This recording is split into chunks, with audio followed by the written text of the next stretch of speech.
6th of October 2020 open, and I call for any apologies. Apologies from Councillor Romano and Councillor Hamling. Look, just a reminder that this meeting is being live streamed and recorded. We have Councillor McRae and Councillor Whitten zooming in. The rest of us are here. I think Councillor Duffy is coming, but he's running late. Is there anyone else we expect? Yeah, except for those, right. So just please be patient. Electronic meetings are difficult and different to face-to-face. You'll be invited to speak by the meeting coordinator, and please do not speak over the others. We've had apologies for absence. This council meeting is being live streamed and recorded. By speaking at the council meeting, you agree to be live streamed and recorded. Please ensure that if and when you speak at this council meeting that you ensure you're respectful to others and use appropriate language at all times. The City Council accepts no liability for any defamatory or offensive remarks or gestures made during the course of this council meeting. A recording will be made for administrative purposes. I'd like to acknowledge the Wiradjuri people who are the traditional custodians of the land. I'd also like to pay respect to the elders both past and present of the Wiradjuri Nation and extend that respect to other Aboriginal Australians who are present. Does any councillor wish to declare any conflicts of interest in any matter for consideration at this council meeting? Councillor McRae. Thank you, Mr Mayor. I have a conflict of interest in the Planning and Development Committee, item 2.2, the Orange CBD Eastern Precinct, as I own and am actually working on a renovation of a project in the heart of that precinct. So I'll be leaving the meeting due to it being a significant pecuniary interest. Thanks, Councillor McRae. Any others? Mr Mayor, I'd like to declare a interest in the same matter. Have a family interest in a building in Byng Street. It's non-significant. Manning the meeting. Thanks, Councillor. Any others? Not. Mayoral minute there, item 2.1, it's the Orange Community Christmas lunch cancellation. Unfortunately, with COVID restrictions, the combined churches and the main coordinator rang me, 2 weeks ago now? 2 weeks ago, they sort of hung off as long as they possibly could. They've decided to cancel it for this year. Okay, I need someone to move them. Better move the recommendation. Mr Mayor.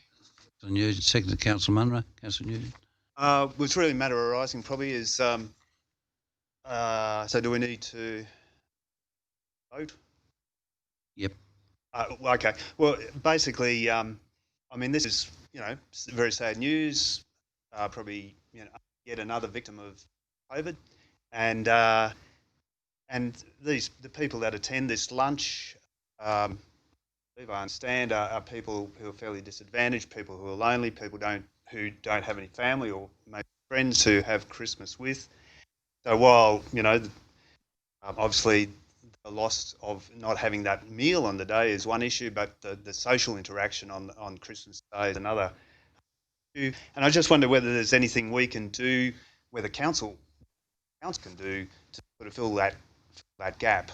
I don't come with any solutions, but I know we have a community services interagency committee that meets, that council organises, and I think the next meeting is next Monday, the 12th of October, and I just wonder whether it could be an issue that's put to that for discussion about what other agencies like Mission Australia or are doing, and whether there's any way that gap could be filled. Yeah, good idea. Could you do that, Mr Morder?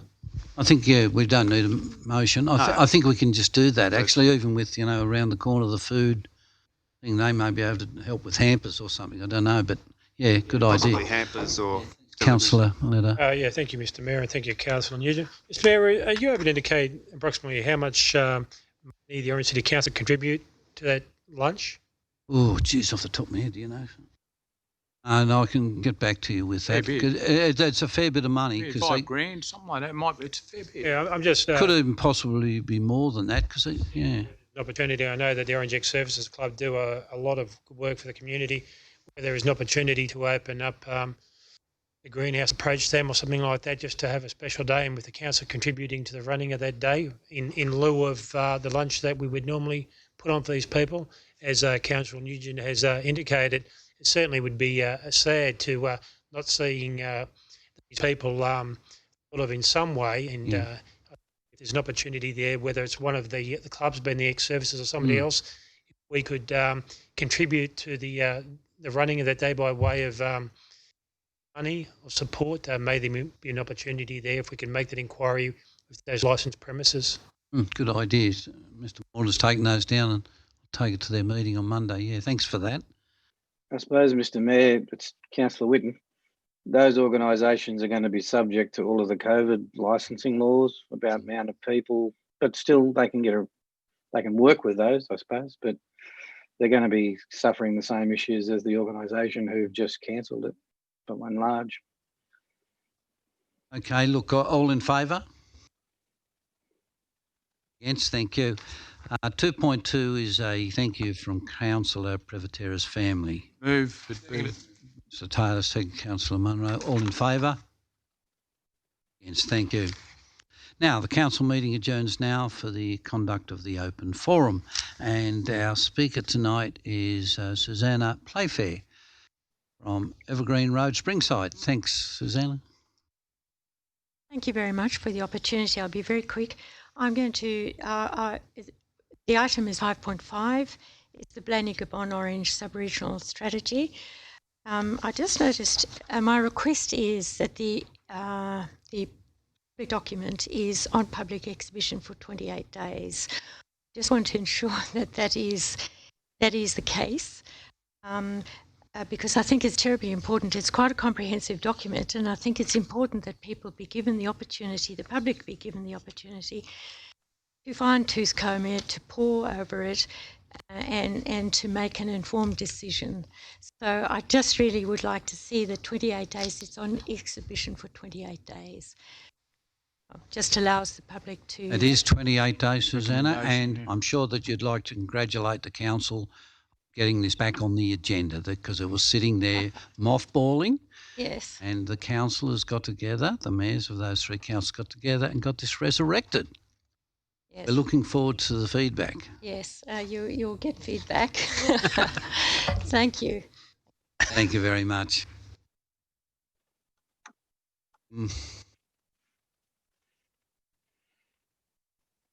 Now we'll go through the new... Have you got the good news? The good news, Mr. Mayor, yes, I do. Did you want me to read that out? Look, I don't... Yeah. So we have two letters. We have one received from a resident thanking council for the shopping voucher program that we ran, particularly supporting local businesses and meeting other local residents. So thank you to council for that. I'll just say on that one too, we had over 10 people that I know of that came into council individually thank us for that thing that we run on the show because they'd won a voucher. And so I think it's pretty good. Not quite often you don't get many people coming in off the street and thanking council, but they came in off the street just something and they thought it was really good and stimulated the shopping in the area. So well done to the staff organising that. And the second letter, Mr. Mayor, was from Lifeline Central West thanking council for its financial support afforded to the charity and just highlighting the work that Lifeline does with council on issues such as suicide and mental health and more specifically recently the ongoing effects of COVID-19. So just acknowledging the support of council and looking forward to continuing our work together. Yeah.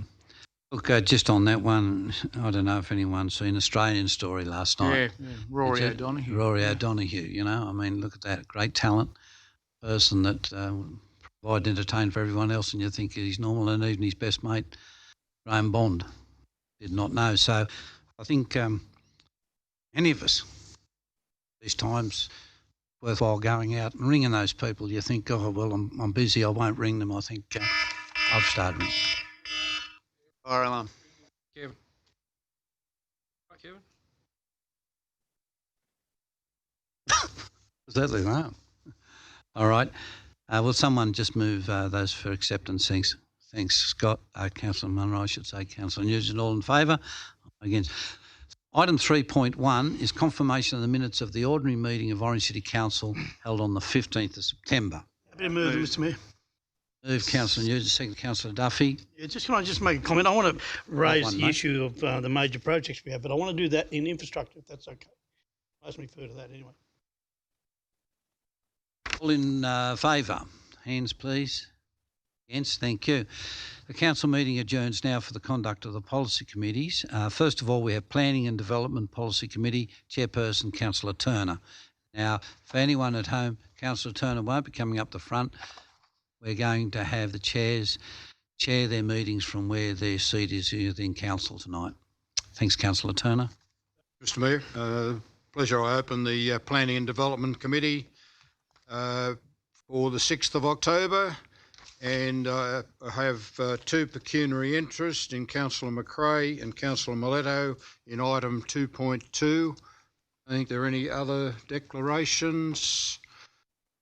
We then go on to general reports. 2.1 items approved under the delegated authority of council. Move Councillor Duffy, seconded Councillor Munro.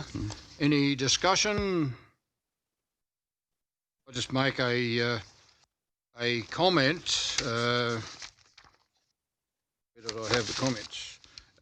In regarding the value of these items under delegated authority on page 9, where the value of these developments is $5.37 million. And then since the 24th of September, there's been another over $4 million worth of developments under delegated authority. So the city's still moving quite nicely. Thank you. 2.2, we've got the declarations of interest in the Orange CBD, the Eastern Precinct. Any comments? I'll move. Who's been moved? Councillor Kidd, seconded Councillor Nugent. Any discussion? Councillor Nugent. I would just like to commend the staff for taking the initiative to get this together. This is a really important part of our city. We've got with the DPI moving and with the car sale yards moving out to the entrance to Orange. We've got some sort of vacant lots there. Channel 9, I think, is closed down to Wynn. So we've got so there is a risk in terms of that area falling into a state of a neglect. This document is a golden opportunity to address that and to look at probably the best large-scale infill development opportunity that the city has. I really like the mix of activities and aged care, social housing, affordable housing, short-term accommodation, student housing, as along with sort of some artisan enterprises. So I think it's a really good mix in terms of what's envisaged for the area. And I think, I just think it's a really good document. Very happy to see it go out on public exhibition. Looking forward to seeing what the community comes back and says. I do have a question, I suppose, in terms of relationship to the local housing strategy. Obviously, there is an interconnection between those two things. So I suppose just to put that question, what is the connection between those two, between this document and the local housing strategy? But other than that, I'm very, very happy to the document going out on public exhibition. Thanks, Councillor Nugent. Mr Hodges, you want to make a comment? Just to answer Councillor Nugent's question there, Mr Chair, is certainly it links into the housing strategy, which would sit over the top, master plan being smaller, but it's that next step of making things a little more dense around the CBD for allowing for residential use in there as well. So I know, Councillor, you've spoken about that before, of the intent of that, and that's what we're trying to create here, is that best and highest use, as well as allowing for residential use, kind of creating a village atmosphere there that'll link back into directly into the CBD. So this document is strategy, which I understand is still under development. So that sits under the local Housing strategy will sit over top of it. Yeah. They'll both feed into the LEP amendments, but I'd say I'd call the housing strategy bigger because it's a bigger area that it'll look at. Councillor Duffy. Yeah, thank you, Mr. Chairman. My question is, or it's not so much a question, I just want to support the concept of what's happening here. It's not going to be gospel as far as I'm concerned if it does go out and come back, because I believe that maybe some of the things that people have in mind may not be good for that area. But I think it's an opportunity for us to address the vacant spots out there. It's a large amount of area, and it is the entrance to our city. So I wouldn't like to see it put high-rise living apartments or anything there like that, whatever the case may be. But we definitely need to address the situation, and I think it'd be remiss of us if we didn't. Yeah. Mr. Chair, if I just may, Mr. Hodges, can you just let GHD know that on page 45, that's a heritage listed building that's in Cook Park. It's not in East Orange. It's not in Newman Park. Haven't you seen that one? Make a note. I thought they built a replica.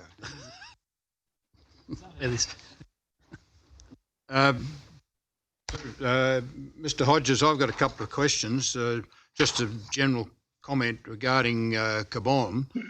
With the small lot subdivisions that are occurring in Cabon, in particular... No, we're still, Russell, we're still... No. There yet. CBD. Oh, I'm on the next one. Sorry, jumped the gun. Yeah.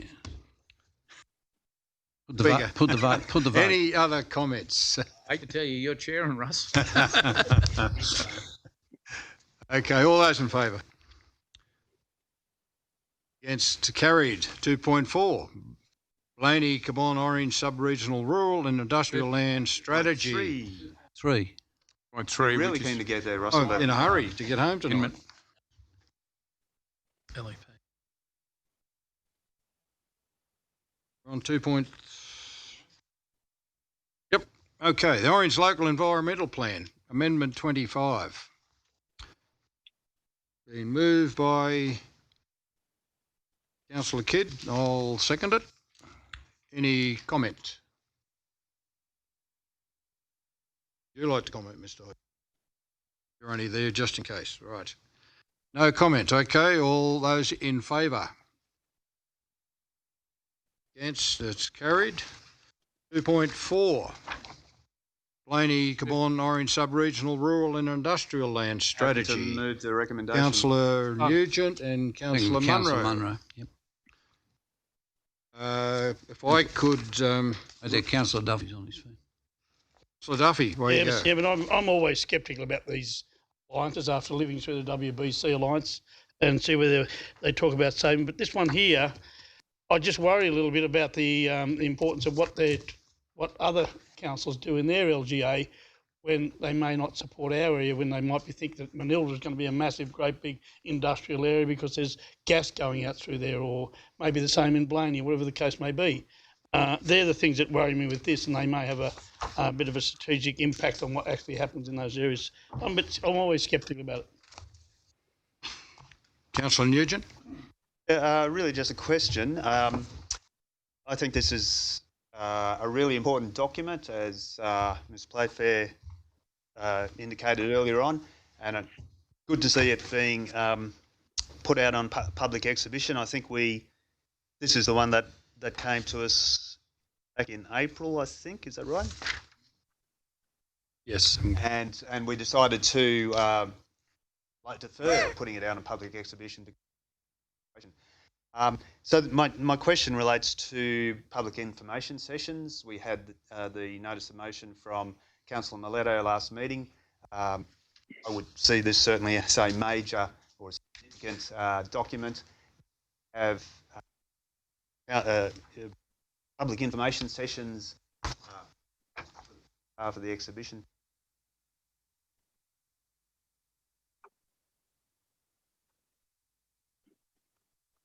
I think under our community participation plan that's adopted, it only needs to go to exhibition, public notification. The other two councils have done public forums, so it's our intention to continue along the same line as that for a consistency point of view.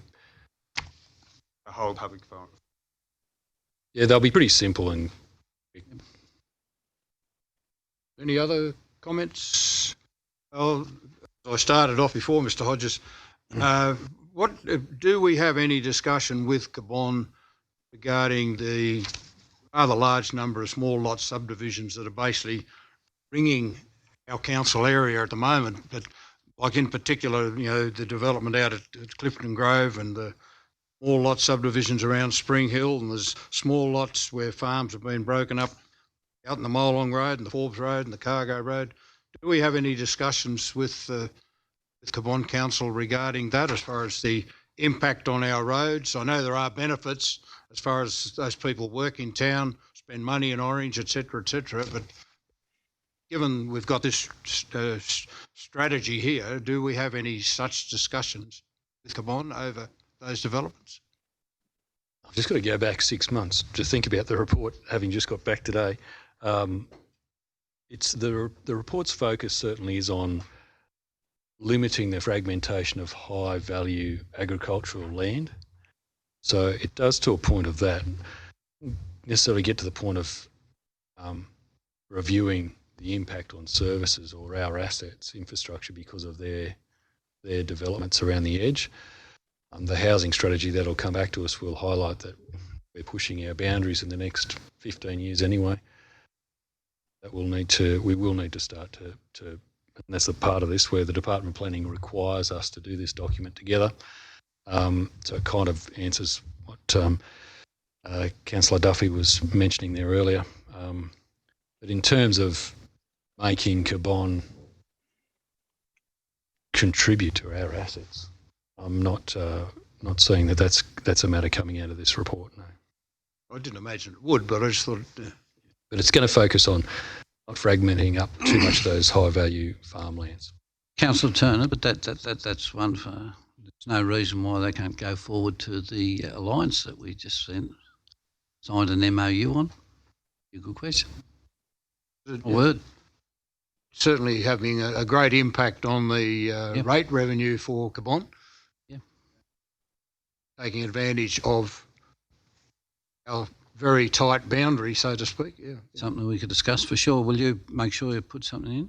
Okay. Good on you, thanks. Councillor Munro. Yeah, just to regards to that, I sort of agree with a lot of the low value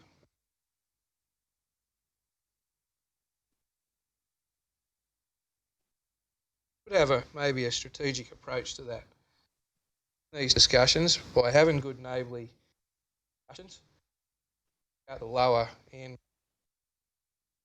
cultural use that a goat wouldn't get a feed on. Have a look at how we can add into 5 acre blocks, 10 acre blocks are valuable because people coming up and want a lifestyle block, and we don't have enough lifestyle blocks in Orange or our area. I think there's a lot of farmers out there that would certainly, without acres out of their 500 acres, that's go at it and have patience. So I think having great neighbourly discussions on very fruitful for both Cabon, Blaney and Orange. What you do is you do good deals. You don't cut up. You're responsible in regards to the agricultural use. But there's some country goat on. It is fantastic. A house and a small block. So they're discussions that I'd love to be having with those two councils. And I also think this protects a lot of our interests by having these discussions with Blaney, Cabon and Orange in regards to where industrial sites might go. We had a big blue about the airport a couple of years ago. Now, is it the best place? No, it's not. We come to that agreement. For an industrial park, we've got example in Orange. We should share the wealth in this region. We've got wealth, we've got mines, we've got jobs, we've got great future in this area. Orange, Blaney, Cabon, Bathurst, further out to Parks. We need to share the wealth a little. Cabon, we've just talked about Cabon's input to the rates and the rest of it, but look at Cabon. The amount of food they produce for the whole of New South Wales, a massive food basket. We're right in the middle of it. We value add a lot from that. And they've got cost. They've got over 6,000 kilometres of roads.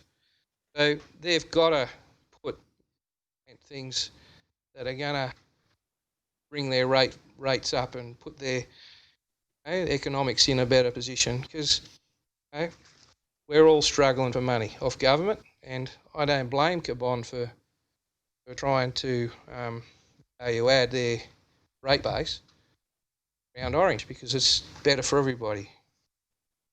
Thanks, Councillor Munro.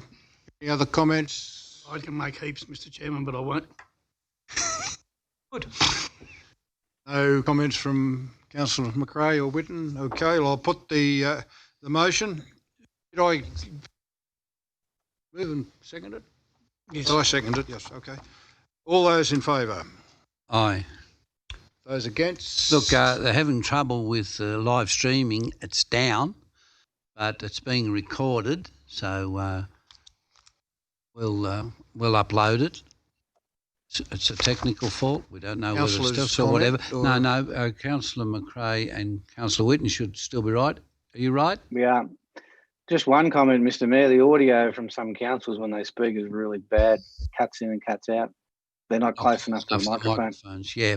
Okay, so just for I thought I'd be loud enough, Mr. Whitten. some of the folks at home, that if they're live streaming, it is playing up. This is being recorded.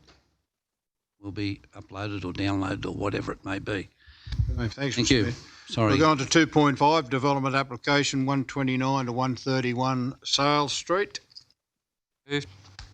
Move Councillor Munro, seconded Elthan.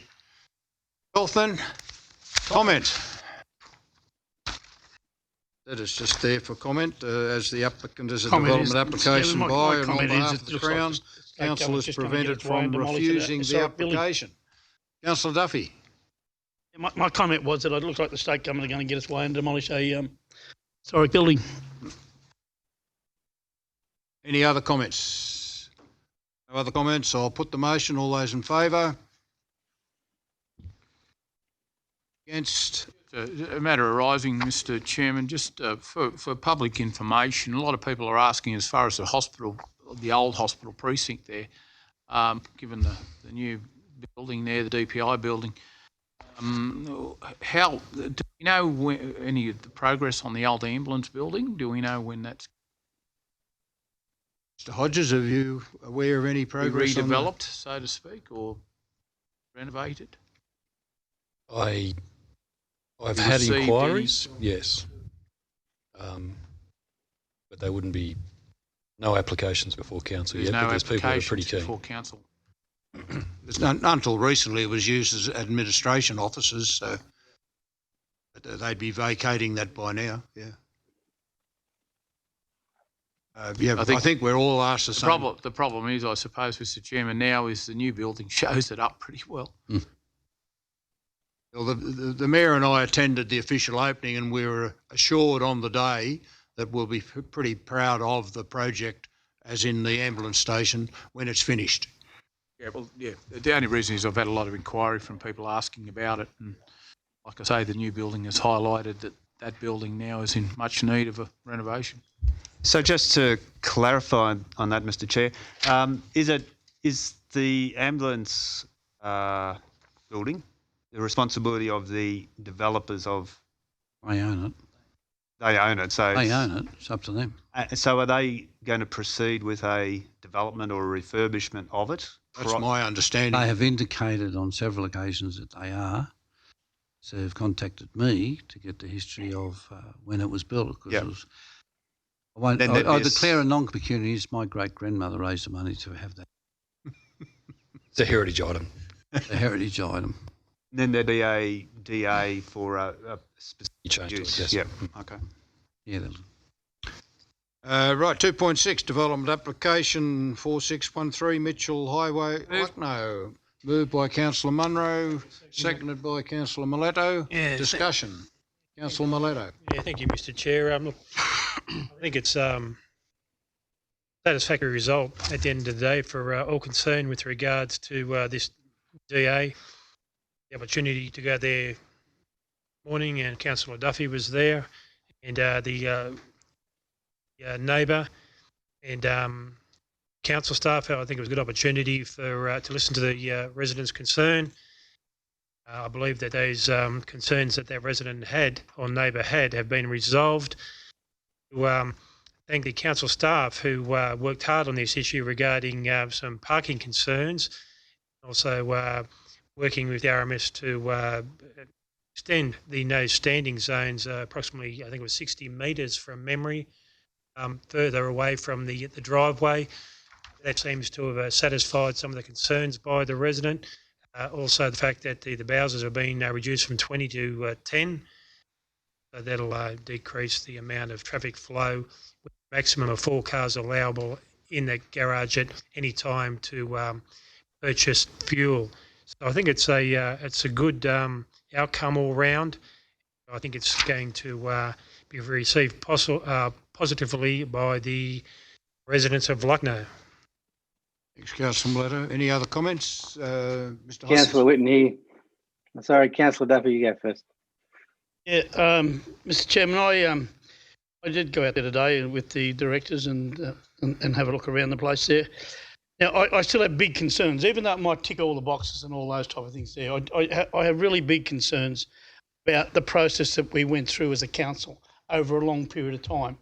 We have a resident who lived there who changed his entrance at the request of council, and now he has to enter through someone else's property to bring a major vehicle into his house, yard, as a boat or a caravan, whatever the case may be.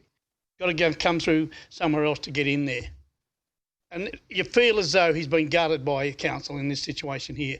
It just doesn't sit well with me, even though it does come down the pathway there. There's probably plenty of other areas in Lucknow, but we have to deal with the issue at hand. And I do think it is a result that he probably have to live with. But I'll tell you, it doesn't sit very well with me the way that we as a council have handled this from day one and going back a number of years, where we've asked him to change his gate entrance, and now just as you walk past his current entrance or come past his current entrance, there's a little turning in lane, which makes it bigger and better for bigger trucks to get in there as well. And if we think the trucks aren't going to go there, we're having ourselves on. You only got to have a look at the dog's breakfast we have over here, sometimes at the turn-off there at the Caltex turn-off, where the traffic is busy when Caltex offers or Woolies offer the big or reduction, whatever the case may be, in price of petrol, it blocks traffic. And you have a look at the dog's breakfast of traffic up at North Orange too. So, yeah, it just doesn't sit well with me at all. It's a point of clarification. My understanding after being out there today and looking at the regulations is that no vehicle over 12.5 metres is permitted to go in there in any event. My understanding is that most buses, no councillor, 13 metres or more, so no buses will be going in there, no trucks will be going in there. But I do take your point about the driveway.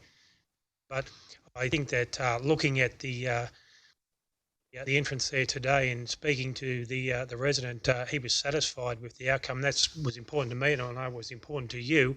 But he was satisfied due to the fact that no vehicle permitted to go in there under this DA more than 12.5 metres long. I think that's very important in regards to safety of traffic and residents in that area. Also the fact that part of the Lucknow Community Committee that we are looking at putting the footpath from that service station back to Beasley Road, which will increase the safety of pedestrians in that area, something else which the resident was most excited about. So I think that we've more than appeased that resident, and being part of the Lucknow Community meeting, who are part of that committee are also excited about the fact, and Director Maunder would attest to this, that they're going to see some movement out there with regards to a footpath, hopefully in the not too distant future. I think it's a positive outcome for all. Mr. Chairman. Councillor Whitten. Thank you. Look, I'm still not happy with it. Look, I understand the fact that this particular DA, from a logistical standpoint, from the actual petrol station itself, meets muster from a DA application. My concern still remains in the fact that turning right, heading east across a state highway into that facility is going to cause issues with vehicles behind them. Now, we as councillors, when the argument is or has been put to me that this particular petrol station has been there for some years, although not operating, that's a fact. But now it has come to council with a new development application.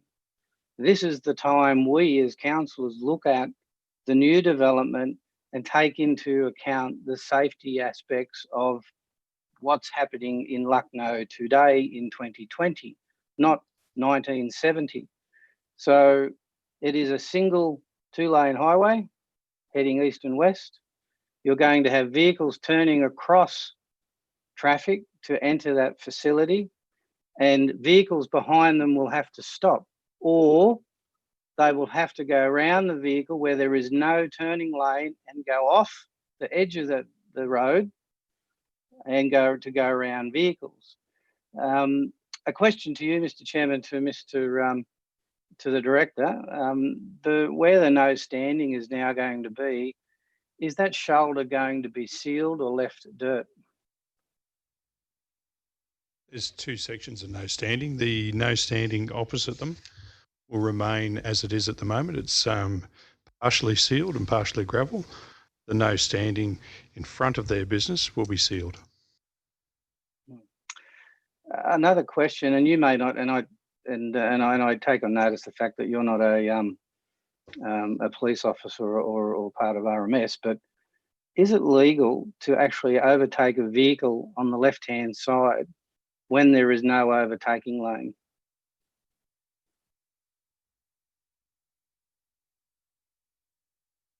Understand the application of that rule is treated differently around the areas. Certainly when I took Councillor Duffy there this morning, we turned right and we had a number of vehicles quite safely manoeuvre around us on the left-hand side. I understand under the Australian road rules, it is actually an offence to overtake on the left-hand side past a road shoulder boundary. So solid white line road shoulder. Mr. Chairman, if I may, I'd like to move an amendment to the actual DA application with an addition of I'm going to double speak here, to add a condition that we actually seal that part of the road that's going to have no stopping, just for safety purposes. Now, it may not be in our auspice to do that. It may have to go back to the RMS and they may well debate that. But certainly, at least what we can do is seal. If we're going to force vehicles on a state highway to leave the road to go around other vehicles down into the dirt, I suppose the least we could do is have a condition to have that part of the road sealed at least. If I may just add a clarification. Yep. Chair, sorry, it's just been pointed out to me, that section is actually sealed. It's where you prop and stop to turn right into the Lucknow Skin Shop and Boot Barn that isn't sealed. So it is partially sealed and partially gravel at that point. It's fully sealed because it also forms part of the entrance driveway into Two Fat Ladies at the service station site. Can I ask a point of clarification? I'm happy Thank you, to Mr. Grant. Councillor Duffy, yep. Can I I just sort of haven't finished yet, Councillor Duffy, but you can go ahead. Oh, well, I'm not the chairman. That's the chairman's choice. You want to finish now, Councillor Whitten? Thank you, Mr. Chairman. Look, I think this is, as we all know as councillors, when development applications come to us, we look at today, not the past.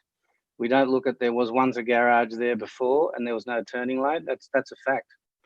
Today we're dealing with far more traffic movement on through Lucknow, irrespective of whether they use the garage or not. There are going to be vehicles or potentially vehicles stopping to cross the highway to turn in there. This is the time we now make changes for safety purposes. Certainly if, I should imagine, and I hope they do, that particular business will flourish and they'll grow. When will the trigger come that we actually have to, or the applicant has to then put a turning lane there? So I've seen in the report that the only reason that the turning lane was removed from the original DA was the floor space size has reduced. So I should imagine if in 12 months' time, once they get this DA through, potentially, that they will put in an amendment to their development application. Will that then trigger the turning lane? Because they're going to now increase the floor space. Who wants to answer that one? Sorry, I thought it might have been a rhetorical question. Yes, the traffic generation development looks at the number of houses that are put in there and the floor area of the commercial space for its rules. If the developer at some future stage was to look to increase his commercial size, it would be a new development and require a new development application. And at that time, we'd relook at the traffic generation from that development. I would, without having a crystal ball, knowing exactly how big they might like to increase their commercial space in the future, I would say it is most likely that it will be significant and it will generate traffic that would warrant a channelized right turn intersection. At the moment, there's been an assessment of the traffic done as well, and it does not meet the warrants for a channelized right turn intersection that the previous development did. Councillor Taylor. You finished yet, Mr. Whitten? Councillor Whitten. Thank you, Mr. Chairman, certainly. Thank you for allowing me to speak. Mr. Chairman, I fully agree with what Councillor Whitten said. I mean, I've said it before as far as this development is concerned. I mean, obviously they're spending the money there to enhance the business and increase the patronage, so therefore it's going to increase the traffic. Really, it was part of the original DA that the turning lane would be there for a safety mechanism. I really don't follow why it's still not a requirement. I don't agree with statements that the neighbour is completely happy. The neighbour has major concerns about having to access another property to access his with a larger vehicle. So I wouldn't describe the neighbour as being satisfied with everything as far as this development is concerned. This is one I think may not be our decision, but it's one I would be advising council to watch very closely. I think Councillor Whitten has probably hit the nail on the head there. Watch this space for an amendment in the future to maybe increase the output as far as this in the area for this business. It'll be very interesting if I'm on council or this council is in place with that does happen to see if it does trip the mechanism as far as the turning lane is concerned. I don't think we should forget the fact that it was the RMS who wanted the turning lane put in place. So that's the point that worries me about this approval tonight, is that the RMS have actually indicated that they did originally believe there should be. I know it's been downscaled. I know it probably fits under the criteria where the turning lane is no longer required. But I just hope that it is not going to be. And Councillor Whitten has rightly pointed out here tonight that it is illegal actually if a car pulls up to turn in there to go on the inside of that vehicle. So I really still have major concerns about this, and like I say, I for one will be whether I'm on council or not, will be watching this development in the future for any expansion because, but I pray and hope that there is no accidents in the meantime. And as far as the neighbour is concerned, one scenario is that if the private land that he has to use to access his property, it changes hands in the future, he may not be able to have that access. So there are really couple of question marks over this one, and given the fact that we had a larger development put in front of us quite some time ago, now things have significantly changed and it's been downsized. I just still have major concerns. Thanks, Councillor Taylor. Councillor Duffy. Mr. Chairman, I know it was said that the neighbour, or Mr. Campbell, the person was happy, but I don't think he is happy because the hours have been extended. They've gone out to 10 p.m. or something. Why does it need to go that late, or whatever the case may be? Why can't it come back to 9 or 8 p.m.? Been downsized. I mean, what time do the service vehicle comes in there and deliver petrol? He doesn't want vehicles coming in there of a larger size to deliver. That's a question. Sorry, Councillor. Sorry? I'm just adding to what you're saying. I think it should come back. I'm still waiting to see on Councillor Whitten. I think what Councillor Whitten said is right. Then you're going to have people turning right and you're going to have people going off the road to go around them, and you're going to have big trucks doing that. You're going to have a destroyed road, and he should be made pay for that, the same as what he does, other people do out on the Forbes Road, like we did with the Day on the Greens and other places out there that had put in bypasses or passing lanes. Finish, Councillor David. Yeah, I'm just waiting for an answer. Want to make a comment? And maybe Councillor Whitten might add that amendment, or would you withdraw it? Through you, Mr. Chair, Condition 60, proposed Condition 60, limits the delivery times of petrol tankers to 7 a.m. till 6 p.m. at night. In relation to the hours of operation to 10 o'clock, the application submitted a noise assessment by acoustic engineers that confirmed the proposal complies with the New South Wales noise policy for industry. Therefore, it's compliant. Thanks, Mr. Hodges. Now, Councillor Whitten, are you proceeding with your amendment? Mr. Chairman, I believe Mr. Greenham has adequately answered the fact that there is that part of the road is sealed, but I don't imagine it would hurt sealing it right along there. But I don't know. It's not probably covered under this DA application, so I probably don't have authority to do that. Okay, so we've got the development application in front of us as is. I've spoken to Mr. Campbell as late as today, and I've also visited the site on a couple of occasions.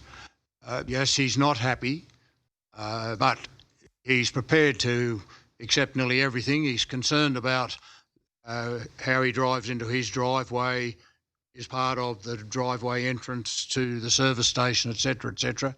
He also concedes that if this doesn't go ahead, he will have a derelict site alongside him, and he would rather have a redeveloped site rather than the derelict site that he's currently got.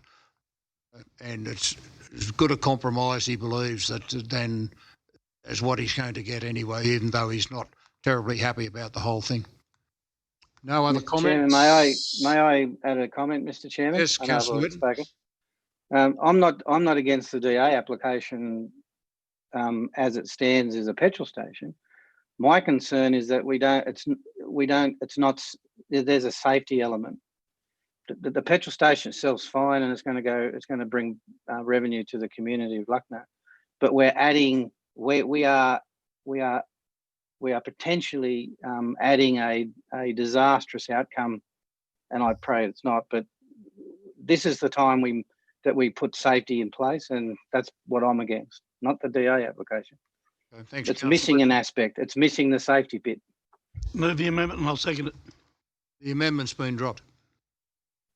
No amendment. Councillor McRae, you're very quiet. You want to say anything? Not at this point? Okay. I'll put the motion. Just before we go any further, Councillor, look, can I just remind councillors, when we have a mover and a seconder, got the opportunity to speak for the resolution or against it. And asked a question of clarification, but we're getting into having all sorts of side discussions here. Can I just remind you of meeting procedure? Thank you. Okay, I'll put the motion. All those in favour? Aye. Councillor Whitten, are you against, are you? I'm against, Yep. Mr Chair. Anyone else against? Councillor Duffy, I am, because Councillor safety Whitten and concerns. Councillor Taylor. The motion's carried. That's completes the Planning and Development Committee. I will hand over to Councillor Miletto for the Employment and Economic Development Committee. Thank you, Councillor Turner. The time being 7:55 p.m, I declare the Employment and Economic Development Policy Committee meeting opened. And there are no declarations of interest indicated prior to the meeting starting. Go to section number 2, committee minutes, item 2.1. Recommendations there in front of you that the minutes of the Economic Development Community Committee held on the 9th of September 2020 appear on page 5. Do I have a mover? Yeah, happy to move the recommendation. Just with an amendment, I was an apology for that meeting. Thank you. Can we have noted that Councillor Kidd was an apology? The motion's been moved by Councillor Nugent. Can I have a seconder, please? Thank you, Councillor Munro. All in favour, show of hands. Any against? Carried. Any discussion? Just a question, couple of questions, Mr. Chair. The under 3.1, the assistance for retail sector through Future City, which I think was great. The development of or assistance with retail businesses to develop a basic website. But I guess my question is there going to be any other assistance? Was there any discussion about assistance to help, once those websites are developed, to help promote those websites more broadly across the internet, go into the big markets like Sydney and Melbourne? So that was one question. The second question was in relation to 3.2, the review of retail chains and franchises. I note the recommendation there is for that the committee does not support the inclusion of business opportunities within council's digital. I was just wondering, I think I understand what the rationale for that recommendation, but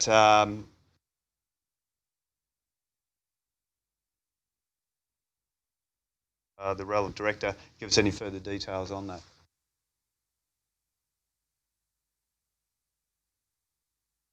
Thank you, Edmund.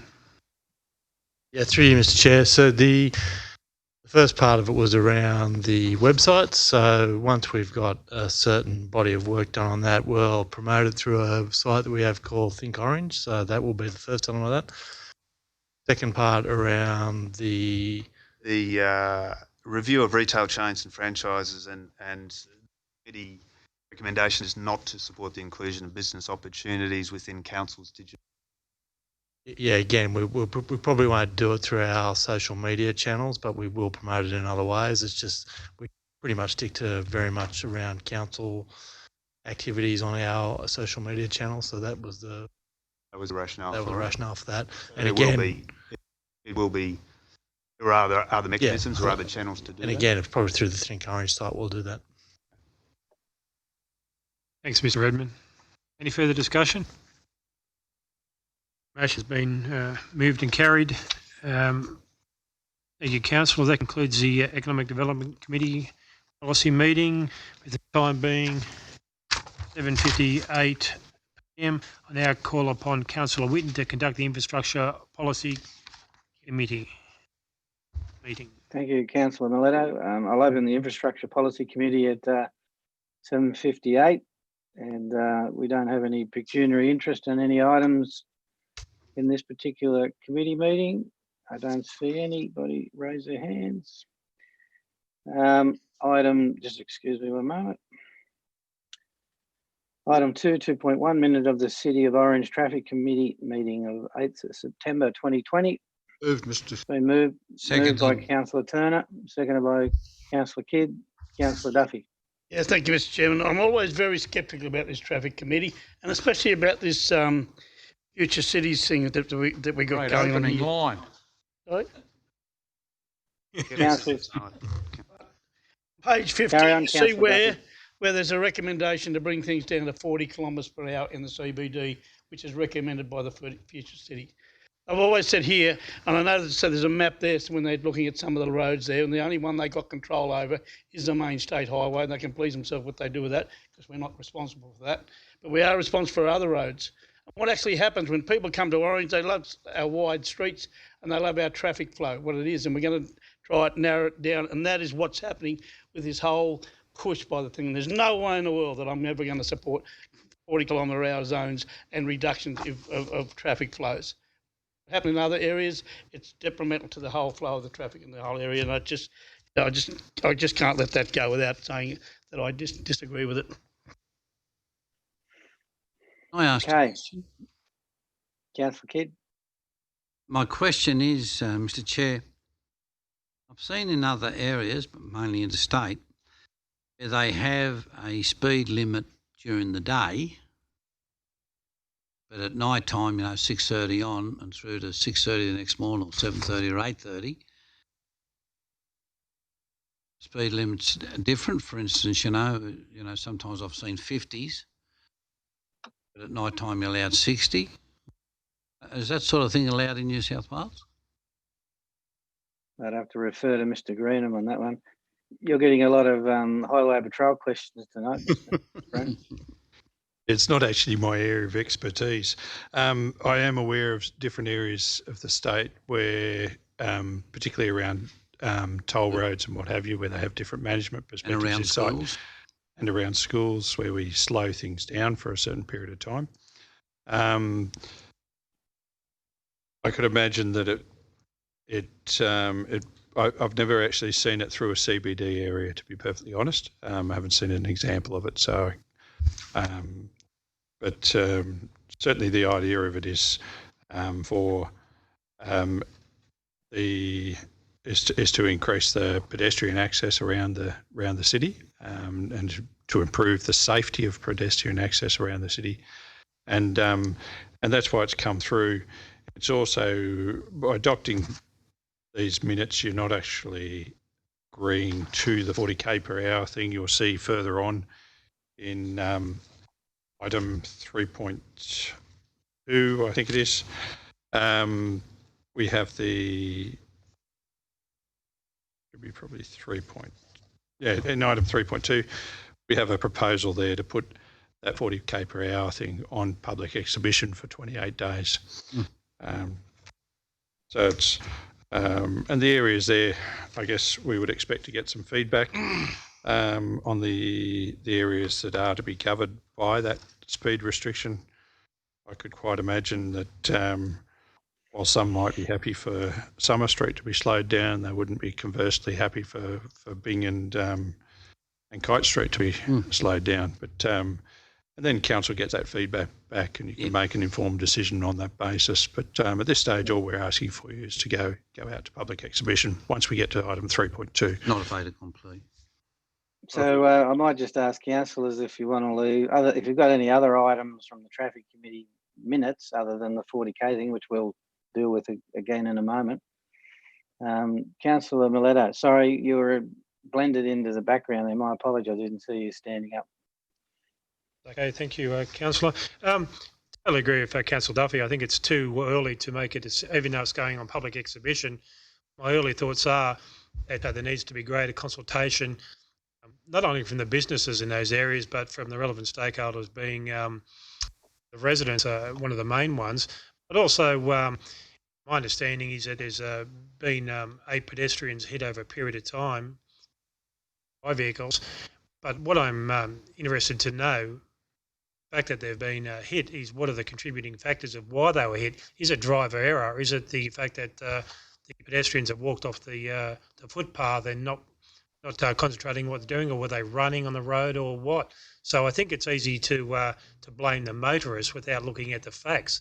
So I'm interested in to know, and I'm just wondering, is an opportunity speak to the police and find out what were the contributing factors why the person was hit, right? And over what period of time were those 8 pedestrians or hit by a vehicle?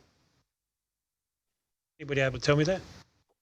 I'd have to take that on notice. What I can say though is the severity of any injury when you hit at 40k an hour compared to 50k an hour is a completely different story. So I totally understand that. I guess my point being that sometimes if depending on what the circumstances are of the person being hit, if they've somebody's run out from behind a car and the motorists haven't been able to stop, certainly take your point is that the impact damage is going to be a lot greater if somebody travelling at 50 than 40. But certainly sometimes some people need to take responsibility for their own actions, walking off a footpath. Traffic. Thank you, Councillor. Councillor Munro. Now we're debating the traffic committee minutes. 3.2, yeah. Yeah, no, that's all right. I was just going to make a comment. 2.1. I just make a comment on something that Councillor Miletto just said. Agreements to that. Quite a few years ago, I actually saw a little girl get hit bank near Westpac on that corner. You know, a bit of both. I think the car was going a little bit quick and the girl stepped out too quickly. A green man appeared. But I do think that solve those issues or prevent speeding in the main street of Orange, and that's what I think we're talking about, rather than the whole CBD. We're mainly talking about tunes going up the main street, and you see them quite often. I think that really the way to really police it, or 7, cameras. We need speed cameras. So, Councillor Munro, are you speaking for the minutes or against them? For them, yep. Yeah. I'm just making a comment. I think if we really want to fix that problem, that'd be we can do things with speed, but we've got to be able to prosecute people that are speeding. Thank you, I move the minutes be put. Okay, do I have a seconder? Councillor Nugent. All those in favour? Against? Carried. The minutes now. All those in favour of the minutes? I think everybody. I can't see Councillor McRae because she's. Yep. Councillor McRae, you in for 4? Thank you. Item 3, general reports. 3.1, current works. Moved, Mr. Chairman. Moved by Councillor Taylor. Seconded, Mr. Seconded Chair. by Councillor Nugent. Any discussion on the works? Mr. Chair, if I can just make a comment on the ABC this morning. I had to do an interview with ABC Dubbo with their mayor, Ben Shield, and he congratulated Orange on our water strategies and our consumptive use and some of the projects that we've got underway, and did admit Dubbo Council did not go on to any form of water restriction until they were told to. So, yeah, it's a victory. Right. Well, I think Mr. Mayor, you've only got to look around the city of Orange at the moment with the amount of footpath work that's going on. People are just pulling me up. All they can see is progress from an infrastructure point of view. Councillor Duffy. Yeah, thank you, Mr. Chairman. I spoke about this a little bit earlier when I mentioned the fact, I'm going to bring it up now, because Current Works is the Southern Feeder Road. Now, I know the Prime Minister and our Premier are saying, hey, we're going to put some money into the communities, we want your projects, and are they shovel ready? I do believe that we need stage 5 shovel ready, so we can go to the Premier or the Prime Minister and say, hey, we got these projects ready to go. We've also got other projects, are they ready to go? Are they approved in the planning department? An example of that is the Planetarium Conservatorium. Is it ready to go, whatever the case may be? Do we still need more money for that? Do we want to be there and say, hey, we got these projects and we need to be down there all the time? I know the Mayor loves going down there, so we need to be backing him up with these things having shovel ready, to be annoying these fellas down there to say, hey, we want the money. not that great of money when you consider the money that Paul Toole spent on that highway down there at Bathurst, when you're talking about $110 million. It's $20 or $30 million, and we'll do all of it. But I think the most important thing is that these projects need to be shovel ready. Roundabouts and all these type of things there, we've got to have them shovel ready to go, because they're in the news all the time saying, oh, we're going to do this and we're going to do that. Here's a time where we should be putting pressure on them, and everyone else will be. We should be putting pressure on them, say we want money to do these projects and consider them. I'm not worried about what we've got so far. We're just doing our job. That's what it is all about. I think, as Councillor Whitten says, people are seeing what we're doing. But we need to be doing better, and we need to get these projects completed, because it's going to ease the traffic flow in Orange. Councillor Munro. I think the director wants to answer that, the amount of applications we have in for grants, and when the grant applications go in, we have to be shovel ready. Sorry, Mr. Greenham, I can only see the back of your head, so my apologies. Yeah, no. That's okay. I'm quite happy to let it go. But we do have stage 5 well into design. We've secured the land for it, which is the stage 5 of the Southern Feeder Road is now bringing the roundabout on the Escort Way, NDR and Ploughman's Lane, because stage 4 was as far as we were going to progress from the eastern side heading west, and then under council resolution we've decided to go from the western end now and continue back towards it after the completion of stage 4, which is running from Anson Street through to the Pinnacle. So yeah, that's well progressed. It's about as shovel ready as you can be. Yeah, I was going to say, from a strategic planning point of view, they are shovel ready. That's fair comment, isn't it? Yeah. Councillor Munro, and I think as far as money's concerned, watch this space, I'd say, in the next couple of weeks. I was just going to stick up for our staff there after Councillor Duffy's comments in regards to being shovel ready. I know they. Point of order, Mr. Chairman. Who's pointing a bullet at the staff? Not me. Well, that's good. I won't praise the staff. I'm just saying I was going to stick up for him in regards. You're making an improper statement. Oh, well, I retract. Councillors. Listen, I just think. Now you're speaking for Councillor Munro. We got a federal budget. They said they were going to give $9 billion or something to the regional areas. Let's look forward to that, and I think probably we will get our Southern Feeder Road and other things.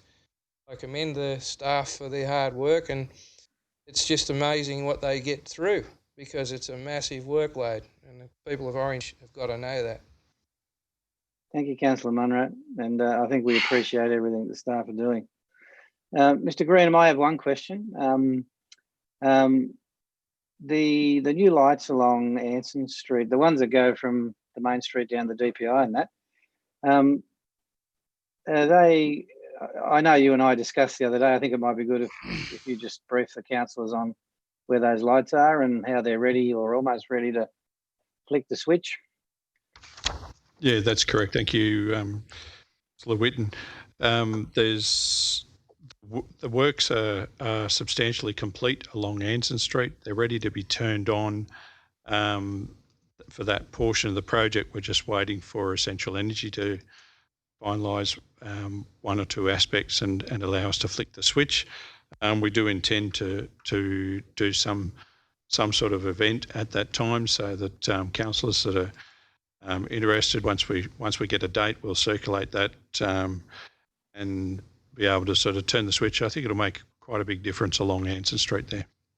Mr. Chairman, could I make a comment on that, or a request of the director? I noted there the other day in Anson Street, just near Kmart there's one, or might be two, but I think there's one that sticks out. That there's a pole there that's, I think, is going to put a lot of dents in a lot of boots, and I don't want to see the pole get damaged either. So is there any way that we could put reflectors on it or anything so it's more visible to drivers, or maybe a couple of bollards or something that will at least protect the light?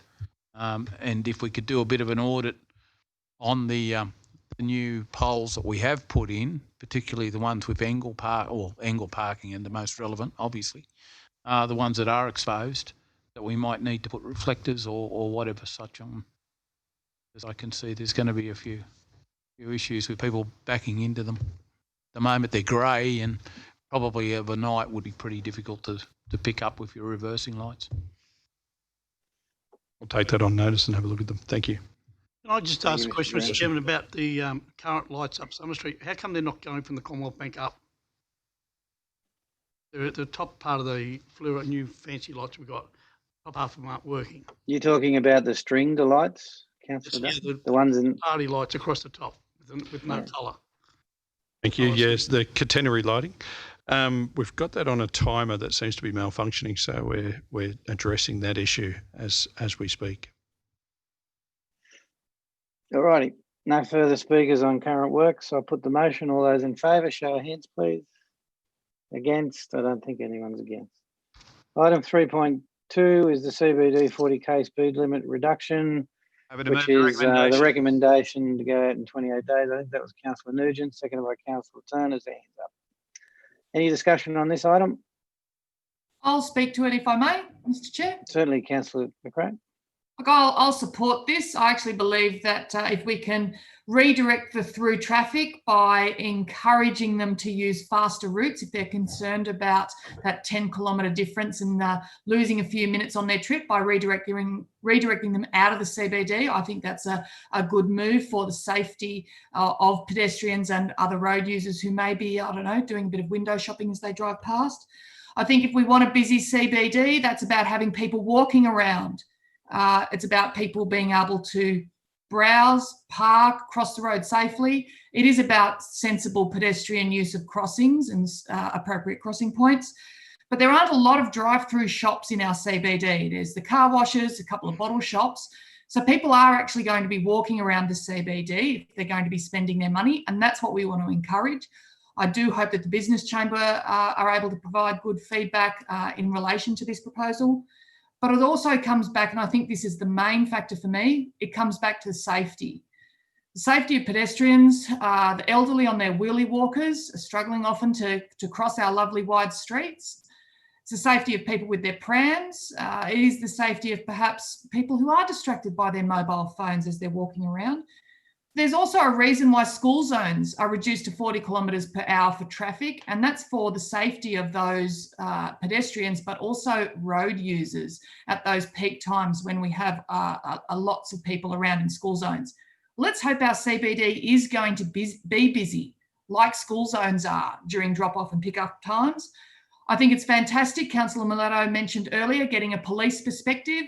I'd love to hear if there's any reasons why police wouldn't want to reduce speed limit.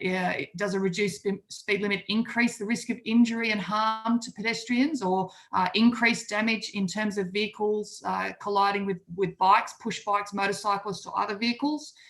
But really, if we're looking at including, yes, Summer Street, which is high traffic, but also Kite Street and Byng Street, let's be realistic that both Kite Street and Byng Street also include school zones, which currently have 40 kilometre per hour areas anyway. This is not going to be a huge issue for those drivers who are heading through town.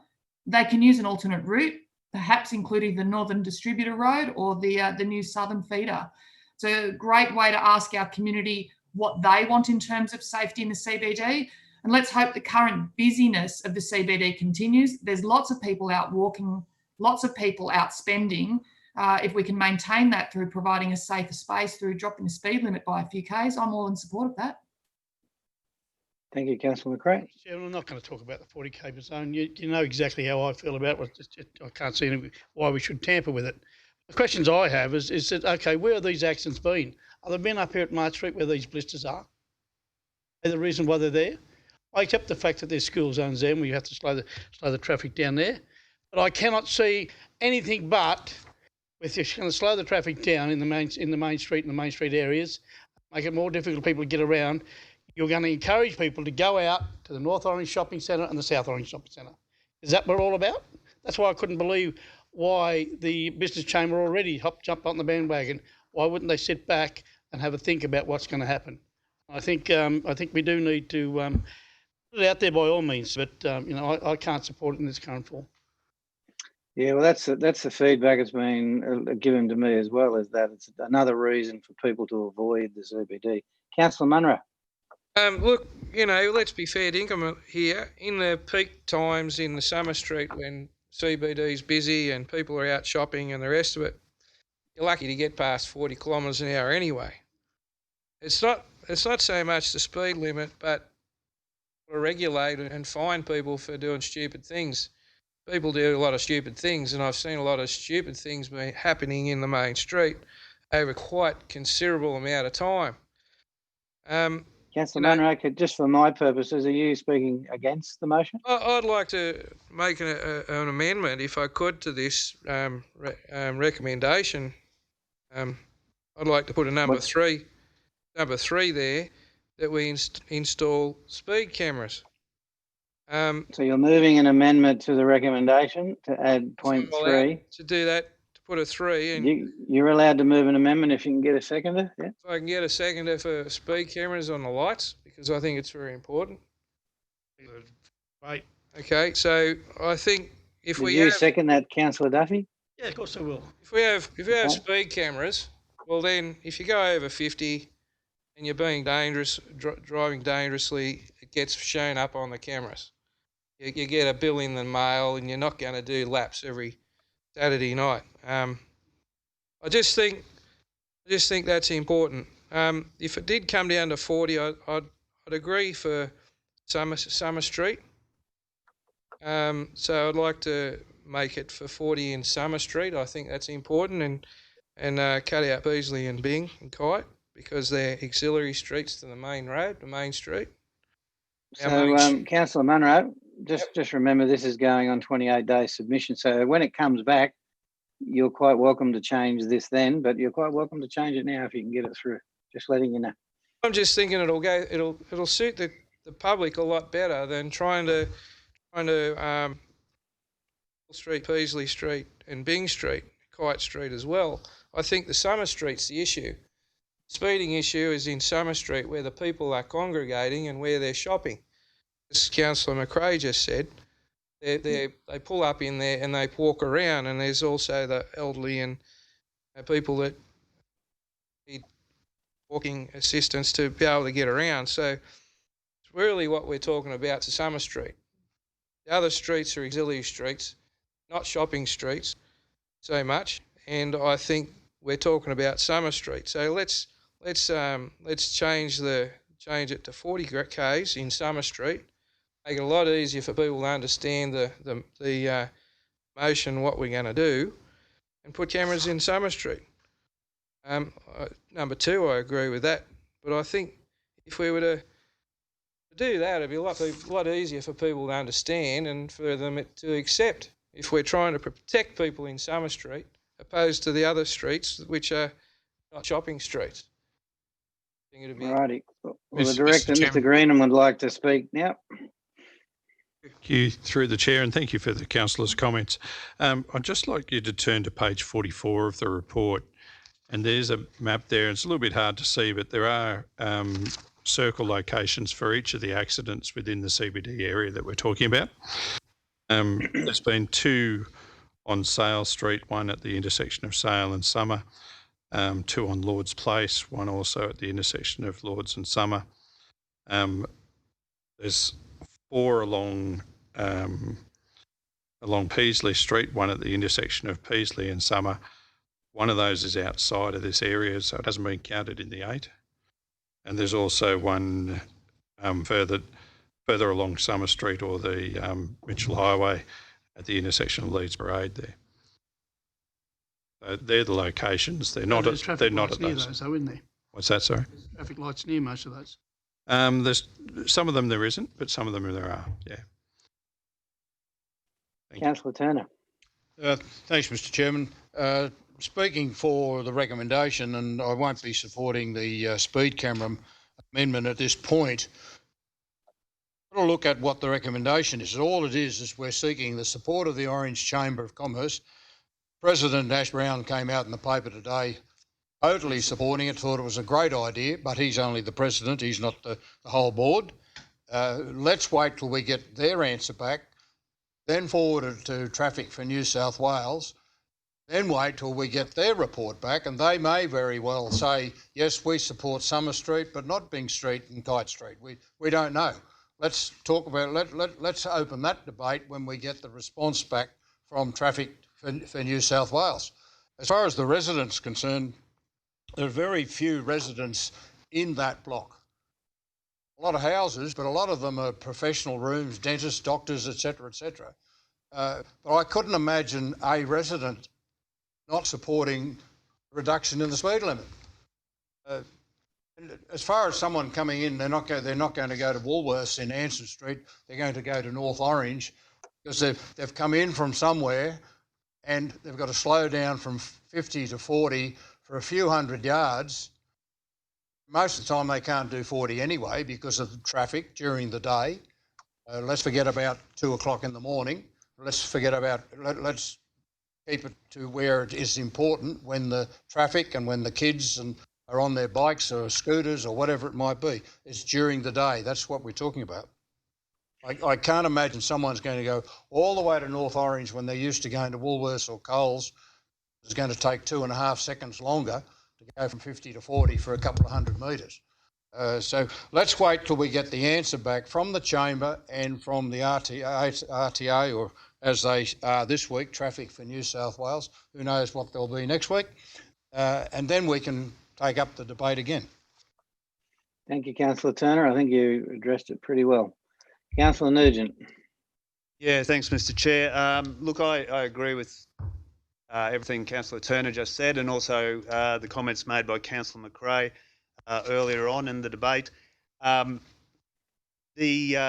think, part of the telling figures there on page 45, it talks about, and Mr. Greenham mentioned this before, the risk of having a pedestrian death at 50 kilometres as opposed to 40 kilometres reduces that risk from 60% to 25%. That's a significant difference. And yes, I agree with Councillor Miletto that people need to take responsibility for their own behaviour, but people make mistakes, both drivers and pedestrians and bike riders all make mistakes from time to time. So this is about reducing the likelihood of serious injury or death when those mistakes are made. The other thing I suppose I'd just like to mention is, Councillor Munro, you're talking about just Summer Street and not Byng or Kite or Peasley. Those streets do have businesses on them. They might not be retail shops, but they do have businesses. We go further up here along Byng Street, of course, there's a number of medical practices on that street. And Byng Street is a difficult street to cross at the best of times, near the roundabouts. They're made easier with these pedestrian sort of areas that you can sort of get halfway across and then go further. But for people who are mobility impaired or people on scooters, they're difficult streets to cross. So reducing the speed from 50 to 40 does make those streets easier to cross, and those businesses, those medical practices and other businesses, easier to access for people. So it's all about accessibility. It's all about making the CBD more pedestrian friendly. And I agree with Councillor Turner. This is about encouraging through traffic that are travelling just, racing through the CBD to get somewhere else, to take other routes around the CBD. And I don't see it discouraging traffic that is coming to the CBD to park and to shop in the CBD, that being a discouragement for them. In fact, it might be an encouragement. So, as Councillor Turner has said, let's put it out in public exhibition. Let's get the comments. Let's see what the whole of the chamber, Orange Business Chamber, says, and then we can come to a decision about which streets, maybe not all of them, but which streets we do want to reduce to 40 k's. Councillor Taylor. Yeah, Mr. Chairman, I don't have a problem putting it out there for discussion. I tend to believe that in busy times you're flat out doing 40 k's more and 40 k's up Summer Street or down Summer Street anyway, particularly with the turning traffic, turning left at corners where you're in the lane. If you're in the inside lane, you're forced to stay there. Lights sync with the pedestrians crossing, which holds up a lot of traffic. So really, I mean, I don't think it's a major issue as far as during business hours, as far as speeding in Summer Street is concerned, but they'll put it out there for discussion. If that's what the will of the people is, well, so be it. But I am opposed to any moves to put any type of speed cameras in. They will inevitably, and I would imagine they'd almost be ultra vires as far as Orange City Council is concerned, given the fact that Summer Street is a state highway. It's not our decision to put speed cameras in there. It would be the state government, and we all know the state government only put speed cameras in where they know they'll get a significant amount of revenue. So it could be deemed as a revenue-raising exercise. That's not being cynical. That's being factual. I don't think it's required. I really don't think cameras in any way, shape, or form would be required for Summer Street or the CBD. As I said, the CBD is at times, and it's a healthy thing. It's quite congested, so I don't think there's any of those speed cameras. Maybe you might catch the odd hoon at 8, 9 o'clock at night that might speed up and down Summer Street. I don't think the problem's anywhere near as prolific as it was when we were young fellows. I think there was a lot more of it going on then than there is now. But speed cameras definitely not. It's Big Brother, and it would be, I would imagine, could be open for abuse for revenue raising. I think we're effectively a bit more responsible than that. So put it out there, get the public's opinion on it, and go with the wishes of the community. All righty, we've got an amendment. I'll put the amendment first. Show of hands, those for the amendment. Against? Amendment's lost. The motion is as printed. All those in favour? Show of hands. Motion carried. Against, sorry, any against? No against. Unanimous. Item 3.3, road classification review and transfer. Move, Mr. Chairman. Move, Councillor Taylor. That was seconder. Happy to second. Councillor Nugent. Councillor Taylor. Yeah, Mr. Chairman, just quickly on this one, this is something I've been calling for a long time as far as the Northern Distributor. The Northern Distributor, of course, and those of us that have been around a while know the fight that we had to secure the funding for that. It was decades and decades worth, and I mean, we struggled to secure it, finally did, and it was much needed. And you've only got to look at, as we just discussed, the CBD and Summer Street, the way that it's removed the unnecessary trucks and heavy vehicles out of the CBD. But the fact is, Mr. Chairman, we did experience a few years ago significant rain. I think it was 2016, and the Northern Distributor really did deteriorate significantly with the amount of heavy traffic. I've been pushing in this council chamber for many years for the state government to take over the maintenance of that road. It is pseudo highway. It has been the pseudo highway now for quite a number of years. You only have to go out there and have a look at the number of heavy vehicles. So we're carrying the state government's traffic, and we're paying the cost of maintaining it. We'd all remember a few years ago where we spent $6 million, $6 million redoing the surface so that it was done in hot mix so that it would be able to take the wear and tear. Only because when we originally built the Northern Distributor, we were given figures which were significantly lower as far as what the projections were of what the heavy traffic would be. Heavy traffic is now significant, and the ratepayers of this city shouldn't have to fork out for the state government's traffic. So, Mr. Chairman, I fully support this. I believe that this could be a contra deal. I think that if this was looked on favourably by the state government, we could take over Summer Street, and they could take over the Northern Distributor along with the Southern Distributor, because the same thing is going to happen. Let's put this in place now early, that the state government take over the maintenance, because it does. And you only have to go out there, have a look, sit there for a while, have a look how much heavy traffic it's taking. So this is a move in the right direction from those two roads. The others I don't have an issue with. Any further speakers? Councillor Duffy. Thank you, Mr. Chairman. I just want to echo what Councillor Taylor said. You go right back from the day one when you managed to funding from, I think, Carl Scully. Yeah, when this whole process began. But let's be mindful of what Orange City ratepayers have put into this project, going around about $30 million over with all the prepared and repairs and all those type of things there. And it has been taking the traffic from the state road. So I think it's long overdue. If the mayor's had anything to do with this and get it across the line, I pat him on the back. One of the few times that I'll do that, but I think it's absolutely fantastic. Social distancing, Councillor Duffy. In this chamber on a major road, and the other roads as well. And I think I tend to look forward to the southern feeder being totally taken over when we get the funding to go right through to stage 5.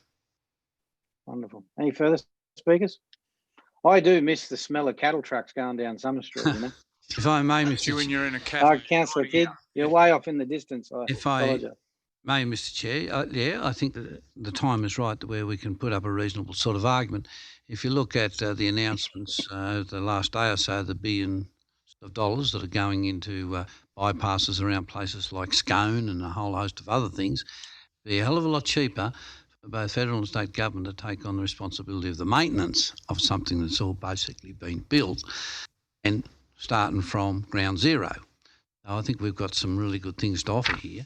They will take traffic setting east-west, particularly heavy vehicles. I just hope one thing that we don't do on the southern distributor, make the same blues that we did on the northern distributor. It was initially going to be a bypass, have a dog's breakfast of speed limits. 80s, 70s, back to 60s, back up to 70s, back up to 80s. So I get more complaints from people that say to me, I got booked. Where'd you get booked? And they'll tell me they got booked. And I say, we didn't realise you could do 80. Next, all of a sudden it becomes 70. So you come in from Bathurst, go around the northern distributor, you're coming around, you're doing 80, you get over, and it becomes back to 60, then it goes back to 70, and it goes 70 all the way around onto Escort Way. Why the big difference? All righty, Councillor Miletto. Thank you, Mr. Chair. Look, I totally support the reclassification of the roads. One thing that I would like to address is the way that we're repairing our roads. I mean, we could be called quilt. It's like we're repairing quilts. We're putting repair on top of repair. What I would like to see is when we do repairs, that they're significant repairs, and we're not just patching up potholes all the time. So it goes back one step further in regards to reclassing. So you'd like a hot mix plant? Exactly, Mr. Chairman. Reminds us, doesn't it? You and I have been pushing for it for years. It doesn't matter whether you have a hot. We pushed you next week. That may be part of it. The fact is that what I'm seeing all around town is as soon as we get a drop of rain, we're forever patching up holes, and all we're doing is spraying stuff into the holes most of the time, and it just appears to be patchwork on patchwork rather than identifying the problem, going back to the basics, and building the roads fit for the purposes intended. So I know that money is an issue, but it may not be as that bad if we built the roads properly in the first place, and it wouldn't be a impost on our ratepayers to be having good money chasing bad money all the time. Mr. Director, would you like to respond to that? I'm happy to make a comment. I don't think there was actually a question in that, though. We do have an ageing road infrastructure. We do prioritise renewals over patching, but that doesn't mean we forget all of the roads. So some of the roads, there's patches on patches, and I'm not going to apologise for that. It's just a matter of fact. We have a limited budget for roads. We're actively pursuing grants where we can, and we've been quite successful over that for the last few years as well. So we are addressing quite a number of them at the moment. We've got renewals in a number of areas starting. So we're picking up Ploughman's Road in the next week. We will start construction on that, or reconstruction of that section. And we've also got Dalton Street and Prince Street, all due for reconstruction. There's a number of others as well that'll all be starting in the next couple of weeks. And I suppose in the word is not defence. I suppose since the your tenure, Mr. Greenham, I have to say from my opinion, the road conditions in Orange have vastly improved. But I do agree with Councillor Miletto.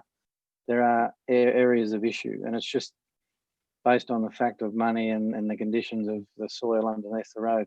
Councillor Munro, you're next, and then we'll put the motion. Thank you, Mr. Chair. Look, I was just going to pretty much say what Mr. Greenham just said about our renewal program. When I became a councillor in 2012... So Mr. Councillor Munro, the mayor is going to shoot me. Are you speaking for or against? It's not really about comment. Yeah, so you're speaking for or I'm speaking for against the actual motion? Yeah, I'm speaking for it. I think. Thank you, Mr. Councillor Munro. Okay, thank you, Mr. Chair. I'll sit down. Yeah, I move the motion be put. Okay, we're going to put the motion. All those in favour of the last item? Any against? Okay, the motion is carried. I'm now going to close the meeting at 8:38. No, Mr. Chairman, I've got a matter arising. Mr. Chairman, my matters arising is about, I was trying to enjoy my weekend away, but I got untold phone calls about the bulk waste pickup being in February, and a lot of people have taken advantage of the long weekend and the extra daylight saving now, and a lot of families are asking it to be brought forward. And I'm just wondering if the director could bring a report to council to find out the process of what could be to have that come before Christmas. Like a lot of people had a very cathartic year as regards to the pressures that have been put on with COVID and all these other things here. So I just think it's probably something we need to back our ratepayers up and give them the opportunity to come with something. I received the same feedback too, Mr. Chairman.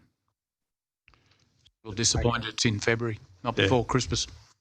Certainly the reason for choosing February was looking at the events calendar. I know there's been a number of events cancelled, but there's still most of the large events that have been cancelled have been replaced with a series of smaller events, and there really wasn't the opportunity for a good block of time until February to do this without sort of having some of this bulky waste occurring when we're encouraging other people into town for whatever event might be happening on that particular weekend or week. So that's why we chose February. It's also during daylight savings time, and it's also just after a long weekend in January. Can we receive a report to council as regard to why can't we bring it before Christmas? Yeah, I've had no trouble writing a report on it. A lot of events have been cancelled actually because of the situation, and I think people have suffered fairly well for the whole year. For the ratepayers have suffered a lot, and we really haven't given them anything. But we've given the business houses a fair bit. The average ratepayer, we haven't. We all put up our hand and said, "Here, we're going to increase your rates." But all right. So I'm going to hand over to Councillor Nugent for the environmental. Matter arising, please, Mr. Chair. Sorry, Councillor Munro. Look, I'd like to get councillors to have a little think about the water restrictions. I've had quite a few inquiries about, we're coming into a good position as far as our water storage, and I'd like to foreshadow a motion for the next council meeting, but I'd like you all to think about it, please, to drop the water restrictions until December. Let's have a little look. We have where we're at then. We have level 2 water restrictions. Level 2 now. I'd like to drop them all together. You know what level 2 is? We haven't dropped them in 10 years. There's no reason for it. I think. Councillor Munro, can I ask you the question? Do you know what level 2 is? Held hose, is it? Fine. Odds and evens? New sprinklers? You can fill up your pool, you can virtually do everything, but it's on odds and evens. So what are we talking about? Sensible water Your use. lawns. You don't water lawns, which is draconian anyway. Well, Mr. Chairman, the Councillor Munro is entitled to bring forward a motion at the next meeting anytime he likes. What's Kim? So I'll foreshadow, at least the public will know that I'm trying to take the restrictions away. All righty. Councillor Nugent, I'll ask you to now chair your committee, which is the Environmental Sustainability. Thank you, Councillor Whitten. I'd like to open the Environmental Sustainability Policy Committee of 6th of October with the time being 8:42. There weren't any declarations of interest at the start of the meeting, but just checking if any councillors have any pecuniary interests or significant non-pecuniary interests or less than significant non-pecuniary interests in any matter on the agenda. I take it there aren't any. So we move to section 2.1, the minutes of the Companion Animal Community Committee of 14th of September, moved by Councillor Kidd. Thank you, Councillor Kidd. Seconded by Councillor Miletto. Are there any comments or questions or discussion? Matter arising, A matter arising or a question in relation to the minutes? Arising, with regards to whether this is appropriate time, but it is about the environment, and just like to know where we're at with the trolley collection from. We did speak about it before, and the reason why I ask is because there was some discussion about council speaking to those major stakeholders, West Coles and Harris Farm. Companion animals. Yeah, so Councillor Miletto, companion animals. if we can just finish off on companion animals. So all those, are there any, before we do, are there any comments or questions about in relation to Companion Animals Community Committee, the minutes of... But maybe not companion animals. Of that, if there are none, then I'll put the motion. All those in favour say aye. Raise your hands. Against? The motion is carried. Matter arising. Councillor Miletto. Thank you, Mr. Chair. Just getting back to the issue of the trolleys, and the reason I raise it is because I've spent a little bit of time down at the Elephant Park, and when I was down there on the weekend, there were 5 trolleys down there, 2 of which were in the amongst the brush down there, and I'm just wondering what steps these people are taking to collect the trolleys. Secondly, sorry? Just saying we've done all this before. That's what I'm asking, where we're up to, because it doesn't seem to be working. Runaway trolleys? So, question to the Director, Mr. Hodges. Bane of my life, this.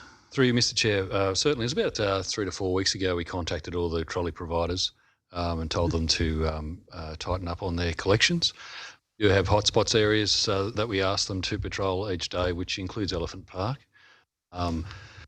Also up to, it's virtually the Woodward Street roundabout down through the CBD to Peasley Street. So they mightn't necessarily see those ones in the creek there, but the ones up on the street they should be. There is, for the major providers, Coles and Woolworths, there's a 1300 number for each of them that people can call.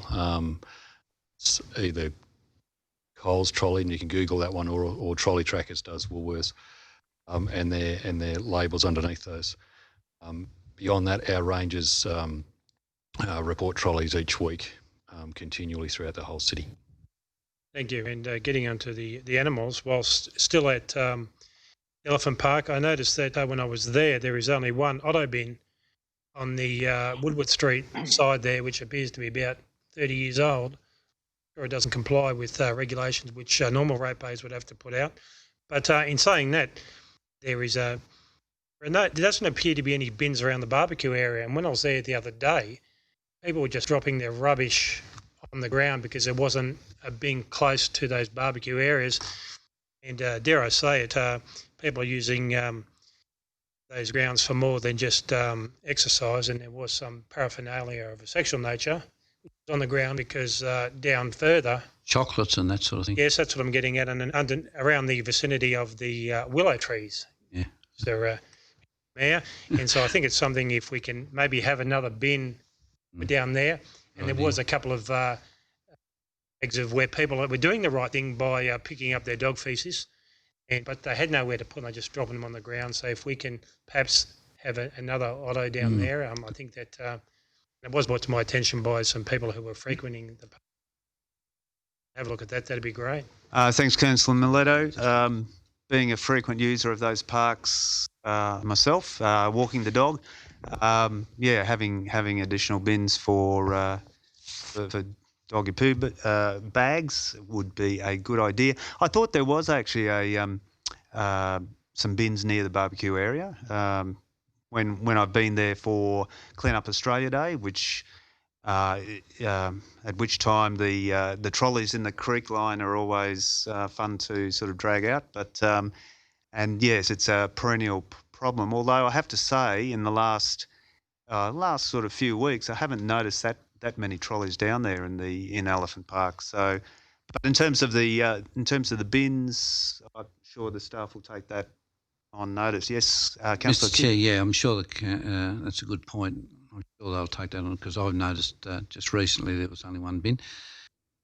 But look, trolleys.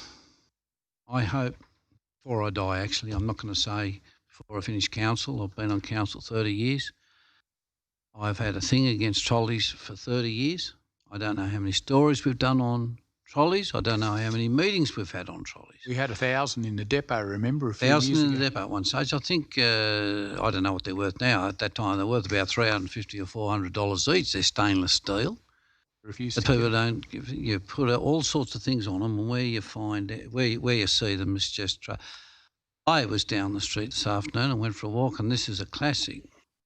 I stopped 2 trolleys that were in Anson Street.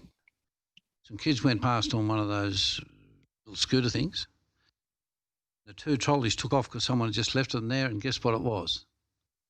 It was the top of the line Porsche station wagon.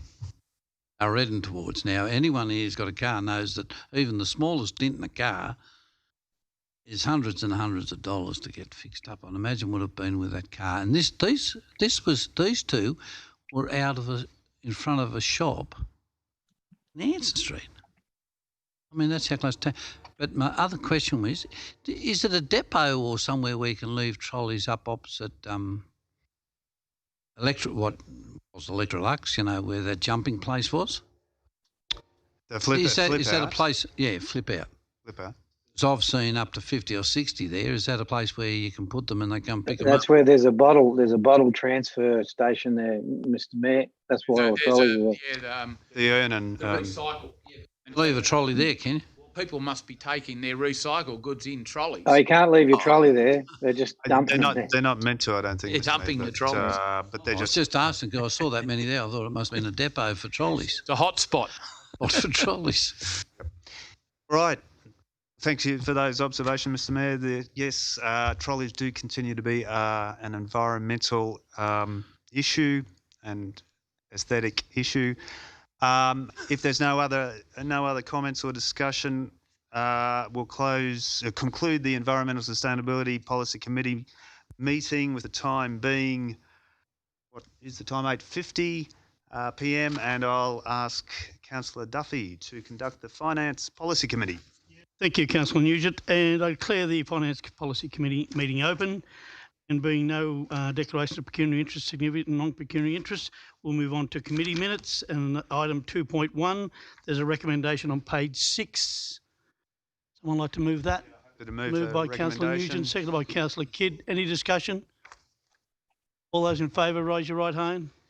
Right. Have to be right. Yeah, arm goes with it. On a really, we left one now. I'd prefer it. That used to be a queue years ago in Cabon, who to vote for. Yeah, I declare that unanimous. We now move on to general reports. 3.1, request for financial assistance, quarter 2. There's a recommendation on page 134. Move the recommendation, Mr. Chair. Moved by Councillor Turner. Question. Question, Mr. Mayor. On page 133. Catch up a bit. Just need some clarification on where it's got the orange harness racing. Does that mean $20,000 a year to 2005, 2006? 2025, 2026. Is that what it means? The reason I asked that question, well, there was no trotting meetings whatsoever in the last 12 months. Yeah, well, there will be.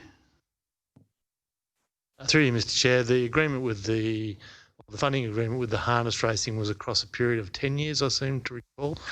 I'd have to check on where we're up with it. I'm pretty sure we hadn't made any payments in the case. Well, I'd like to foreshadow a thing here. I think this actually needs reviewing because there's no trotting means occurring. And out at the trotting track out here, the fence is all fallen down. You wouldn't be able to even train a horse out there at the moment. All the stables have been vandalised. Also, the buildings have been vandalised out there in a bad way out at the trotting track. And if there's no trotting means, what are we doing spending $20,000 a year? Can I ask you what your amendment is, Mr. Chairman? That we review the $20,000 per annum to Orange harness racing. Mayor, as my understanding, they've officially moved to Towak Park. That's why. Yeah. That's down. Correct, but there's been no trotting meetings. Yeah, I understand that. Yeah. Just a point of clarification, you're asking a review to a report to come back to council on the process of the $20,000, whether it be 10 years. Yep. Okay, I'm happy with that. Second it, Councillor Munro. Can I ask a question, please? Ask a question, yep. Yeah. I just want to ask a question. Like, we've promised the money. Should we instead of sort of dissolving the $20,000? No, we're not. No, this is not to resolve. This is for Mr. Redmond and that discuss with the harness racing. Yeah, that's what it's about. Okay, very good. That's so we Councillor McRae. I need to declare an interest here as a family member. I believe still the president of Orange Harness Racing. So thank you. Thank you. Thank you, Councillor McRae. Well done. Thank you. Okay, councillors, we're quite aware of what we. Can I just ask a question? Are we taking Councillor McRae out of this debate? The staff? It's not a pecuniary. Not a pecuniary. Okay, happy with that. Okay, we're quite aware of what we're voting on. We've got an amendment moved by Councillor Kidd, seconded by Councillor Munro, for a report to come back. That's the amendment. I'm going to put the amendment. All those in favour of the amendment? Declare the amendment carried. That's with the recommendation. The amendment now becomes the motion. Put the motion. All those in favour, raise your hand. Sorry, Mr. Chairman. What's the motion? It's with the recommendations. The motion is the recommendation. Recommendations plus. Which is inclusive of everything. Yeah. Okay. Inclusive of everything with the review of the thing. That's what Councillor Kidd's amendment was, and now it becomes a motion. All those in favour, raise your hand. Unanimous. Thank you. Councillors, item 3.2, there's a recommendation on page 211. Moved. Moved, Councillor Turner, seconded. Taylor. Councillor Munro. Any discussion? No discussion? All those in favour, raise your hand. Just a quick point, Mr. Chairman, on that. It's very important at this time. Extremely important at this time. Mental health is a major issue. And I welcomed, when I read the report, I welcomed that. I take that on board, Councillor Taylor. Fusion was one of the ones when I know I gave money to a couple of other councillors when we had an allocation of funding. Okay, I'm going to put that in motion again. All raise your arm. Raise your hand. Unanimous. Thank you, councillors. We now move on to 3.3, which is on page 214. Recommendation, Mr. Chair. Moved by Councillor Nugent. Seconder. I'll second it, Mr. Councillor Chairman. Turner. Too slow. Councillor Whitten. Any discussion? Being no discussion, I'll put that motion. All those in favour, raise your hand. Clear the matter. Unanimous. Thank you, councillors. Being no further matters arising, I close the Finance Committee meeting at 8:56 and call upon, I think, the Mayor to consider the general meeting of council. Was there another one somewhere? Yeah, Services Policy, Councillor Munro. Services Policy Committee and Councillor Munro. Much, Councillor Duffy. I'd like to open the Services Policy Committee meeting, the 6th of October 2020. Time 5 to 9 or 3 minutes to 9. Item 2.1, minutes of the, is there any, I understand there's no pecuniary interests or declarations of interest? No? Thank you. Item 2.1, Move minutes the of, recommendation, Mr Chair. Second. yes? Second, yeah. Thank you. Any discussion?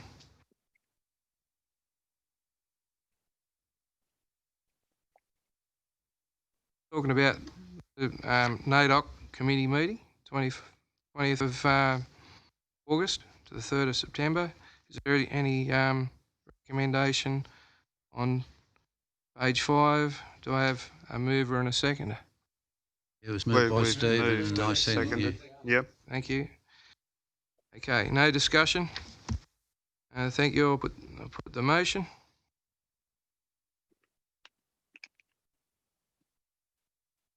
Item 2.2, minutes of the Ageing and Access Committee meeting.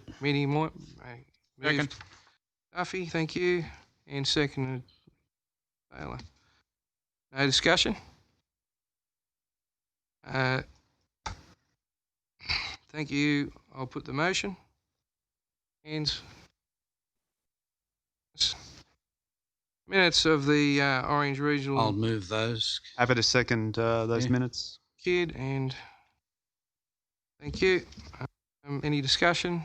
Yeah, just one, if people haven't had the opportunity yet, it's worthwhile getting in and having a look at the latest exhibition. It's fantastic. I agree, Mr Mayor. I was going to say the same thing. And commend the staff, Yeah, all the staff excellent involved job. in putting it together. Thank you. I'll put the motion. Show of hands. Unanimous. Thank you. Thank you, councillors. Concludes the policy committee meeting. I'd like to hand it back to Councillor Kidd. 9 o'clock. Thanks, Councillor Munro. I'll resume the council meeting at 9 o'clock. And item 4 are notices of motion, notice of rescission. 4.1 is a notice of motion, concert in the Orange Botanical Gardens. Look, I'd like to talk to this, please, if it's okay. No, you'll have to move it and get someone to second it first. Well, I'd like to move it. Would Yep, somebody got a second it, mover. please? Thank you. Second it. Look, the idea Oh, but of... who's the second? Maybe second for Councillor discussion. Maletta. Yep, thanks. Yours. Thank you, Mr Mayor. The idea of this is to let the council staff preliminary work on how it could be done, how it could be achieved. I've spoken to the Conservatorium, Connor, really keen to have something to do with it, and I'm sure that other community groups would have a lot to do with it. Look, it's an open thing. I'm open for one's input into how we could make it work. And number one reason I've put this is that we can get them out at a time that's COVID safe and COVID managed. I think up there it's a great area to be able to do this. Not inside. The concept could be 3 metre rectangles or by 3 metre rectangles where a family could enjoy the afternoon. Great little fundraiser for the Botanical Gardens. Going to open up opportunities for culture, our music, performers to have a bit of a collaboration coming out of COVID later in our year. I think it's a great idea. I'd like your support, please, because in a hole, no one's been going out, no one's been allowed to. No one's been able to do performing. I think it'd be a great thing for 1 week, maybe get involved. Wine tasting, something like that in the afternoon. Really lovely evening. Right sort of day. I'd like staff to be able to bring us back some sort of a concept of how it can be done, I'd like your support. Please, Councillor Nugent. Look, I'm happy to support the motion. I think back to when we had the concerts in the park. We used to have in the Botanic Gardens on Friday evenings. Had them for a number of years. For a number of years. I can't actually remember why they stopped, but they were. Lots were cancelled. We had a run. We had a run of thunderstorms on 2016. Friday after. The run of that's Wet but Friday. they were great. They were great events, and as a community event on a Friday evening in the park, that's fantastic. And so, if we're looking at something similar to that, very happy to support it. I do note the staff comment about the minister's current direction in terms of gathering of people at a time, but obviously looking at a time when those restrictions lift. And I also note that I'm not sure what impact the current sort of roundabout construction has on the sort of parking at the Botanic Gardens, but I know some of those events, when they used to be held, would fill the car park at Botanic Gardens, and there would actually be cars parked out onto the street. So we might just have to take that development in timing, but the concept, yeah, great. Look, I'll put the motion, I think. I Sorry, Councillor McRae first. Sorry, it's very hard. Thank you, Mr. Mayor. I understand it's challenging with us in different settings.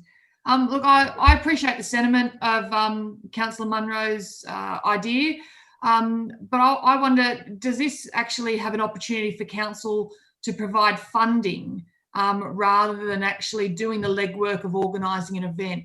And the reason I say that is there are so many businesses who are event managers, event promoters, event organisers who haven't been able to do their work and basically earn their income during this time. I would suggest perhaps this is an opportunity for the council to allocate funding rather than try and actually run the event. And I would suggest that's something I would support to provide appropriate budget allocation. Councillor Munro might like to Do you want to move that as amendment, Councillor McRae? Thank you, Councillor Taylor. I would not want to take over Councillor Munro's motion.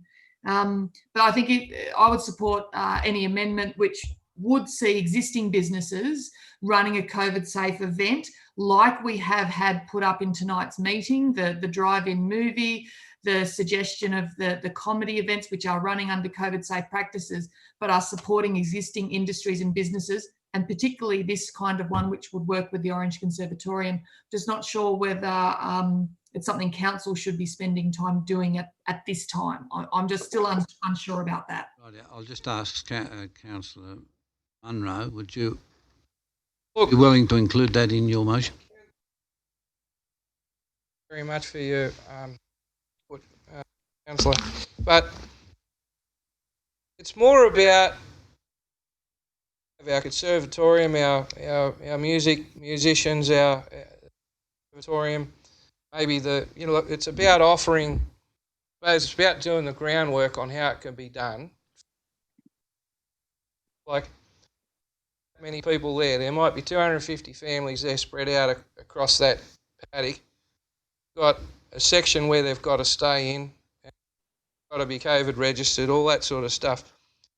It would be in probably late November, maybe Is that a yes or a no, depending on Mr. what the. So you're saying no, you don't agree with me? I don't, because I think. No, listen, I'll have to take another one. You've spoken to it one. I'll just, if I may, Mr. Mayor. Councillor Whitten. Thank you, Mr. Mayor. Look, you'll be great, Councillor Munro, great concept. Any day of the week I'd support it.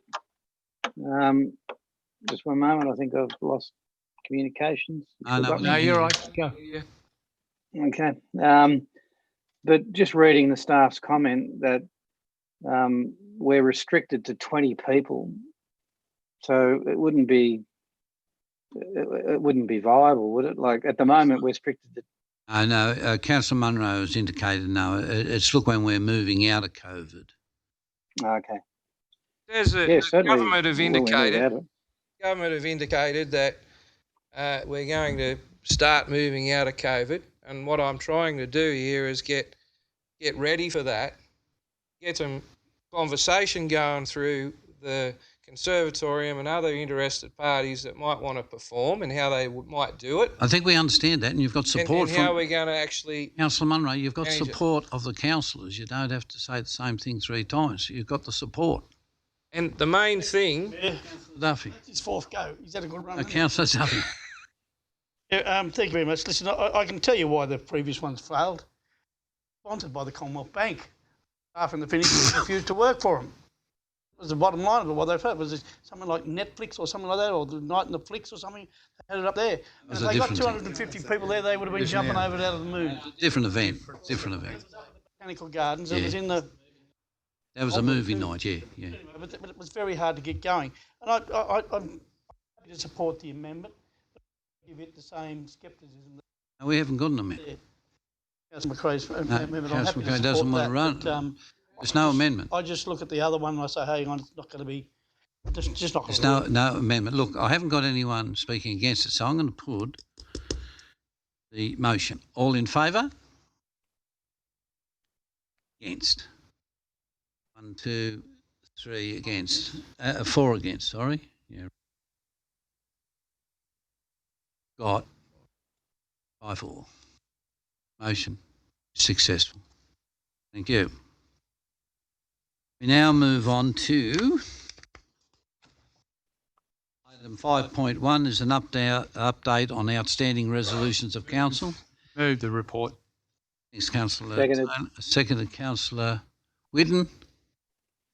All in favour? Mr. Chairman, I've got a quick question here. It's about the disappearance of a resolution that was on our book for some time. It was an Indigenous situation where we had some street names that we were going to try and, if we could, a report was going to come back to see whether we could put Indigenous word for those streets, whether what the name was or what the Indigenous word was for that street. So I'm just wondering, can we put that back on the agenda? There are a lot of streets around here that they would have names for. And come on back, like I asked Councillor Duffy the question today, what was the Indigenous name for Frederica Street? But I can give it to you. can you? I can give it to you. Look, I think the answer is, can you just check if we had a resolution of council? And if there was a resolution of council for that to come back to the next council meeting, please. Might have been the last council did it. Yeah, we'll Could I have a follow-up? There was an item to be followed up with councillors to receive a briefing on the Cadia Effluent Supply Agreement. I think it was from the 4th of February. And that was a follow-up, I think, to the exploration of recycled effluent being potentially part of the integrated water cycle plan. Wondering where that briefing might be up to, or the report on the effluent and Cadia agreement. Ms. Greenham or Mr. Edmund, who would like to respond?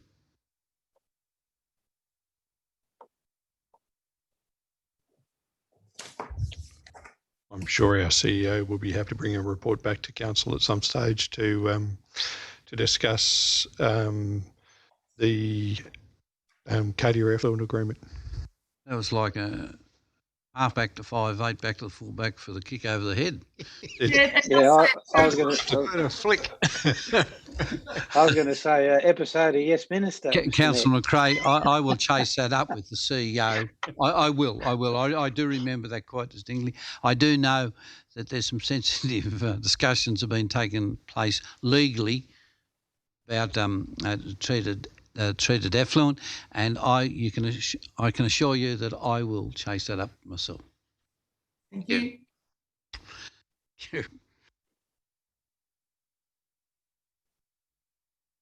All in favour? Against? Thank you.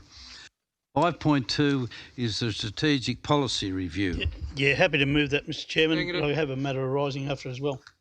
Who moved it? Councillor Duffy, seconded Councillor Munro. Yeah, Want to speak to it or against it? I can add it to that, because I think we've had a bit of trouble getting our policy committee together, and I would like to see our first policy meeting next Wednesday or Wednesday week, 6:30 p.m. Wednesday the 21st. Is that what you're saying? The Wednesday the 21st. A week's time, yeah. Wednesday, 6:30. Add that to our policy committee. Yeah, next not next Wednesday. Wednesday the 21st. Mr Mayor, you and I and Councillor Whitten might have difficulty there. We meet on Wednesdays at That Wednesday. Wednesdays. Well, Can you say at a suitable date, and we'll have to discuss it amongst the four people to Okay, come I'm up with a happy suitable with that, date. yeah, 'cause I think we You need happy to with that? start it. Yeah. All right, you happy with that? we have another meeting on motion. that day. Yeah. All in favour? Aye. Against? Thank you. 5.3 is event approval, the Grapes of Mirth on the 5th of December. Ready? Happy to move the recommendations, Mayor. Have a seconder, please. Yes. I'll second that, Mr Mayor. Turner. I just asked a question on this one there. And maybe someone might help me. Has our road safety officer been involved in this? We haven't been involved.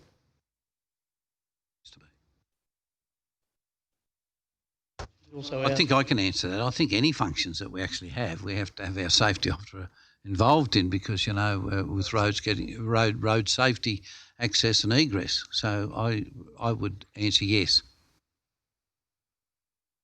All in favour? Against? Thank you. 5.4 is strategic policy review, child safe. We'll come to our strategic policy review committee also. Have a mover for. Moved. Move Councillor Munro, second Councillor Miletto. All in favour? Against? Thank you. 5.5 is council-run events contingency with COVID restrictions.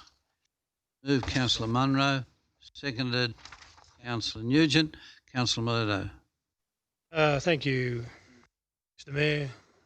I don't want to sound like a grouch, but just wondering whether councillors would consider a change to the recommendation. Whilst I appreciate the spirit of the recommendation, I don't really support the notion that if we have $50,000 in the bank that we need to spend $50,000. So whilst I appreciate the spirit of the event, I'm wondering whether that could be broken up into two different parts. What I would suggest as an alternative to the whole $50,000 being spent by council, that council consider the implementation of perhaps 10 major winners for residents who decorate their houses in the spirit of Christmas, with the winners to receive $1,000 each in the form of vouchers, which would also help stimulate the local economy and businesses. I think in this period of COVID, maybe an opportunity for some of our communities, different parts of our communities, to get in the spirit of doing up their houses around Christmas time, and as an incentive for them to do that, council could offer 10 major prizes, say $1,000, which would be an extremely good gesture on behalf of council. But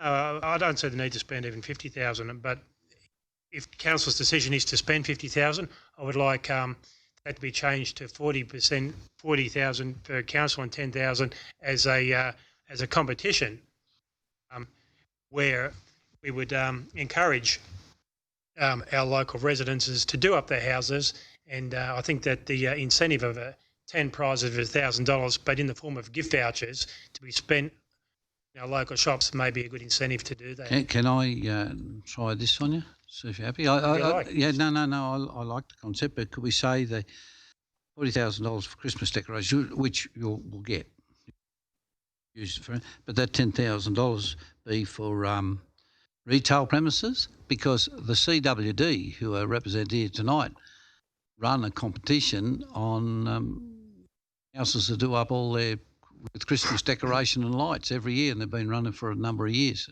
There is already a competition that's run by the CWD. Well, I thank the CWD for their 10,000 contribution, Mr Mayor.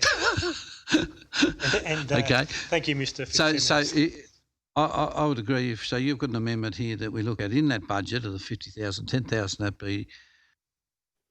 Let's have some discussion on it. I mean, not here, but later on. 10,000 for Yeah, to run the incentive prizes for yeah, the best retail best house. shops and.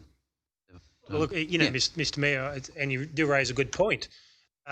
It doesn't necessarily have to be 10 residential houses. It might be 7 residential houses and 3 businesses who do up their main business in the CBD to get into the spirit of Christmas and also beautify the CBD at that time of the year.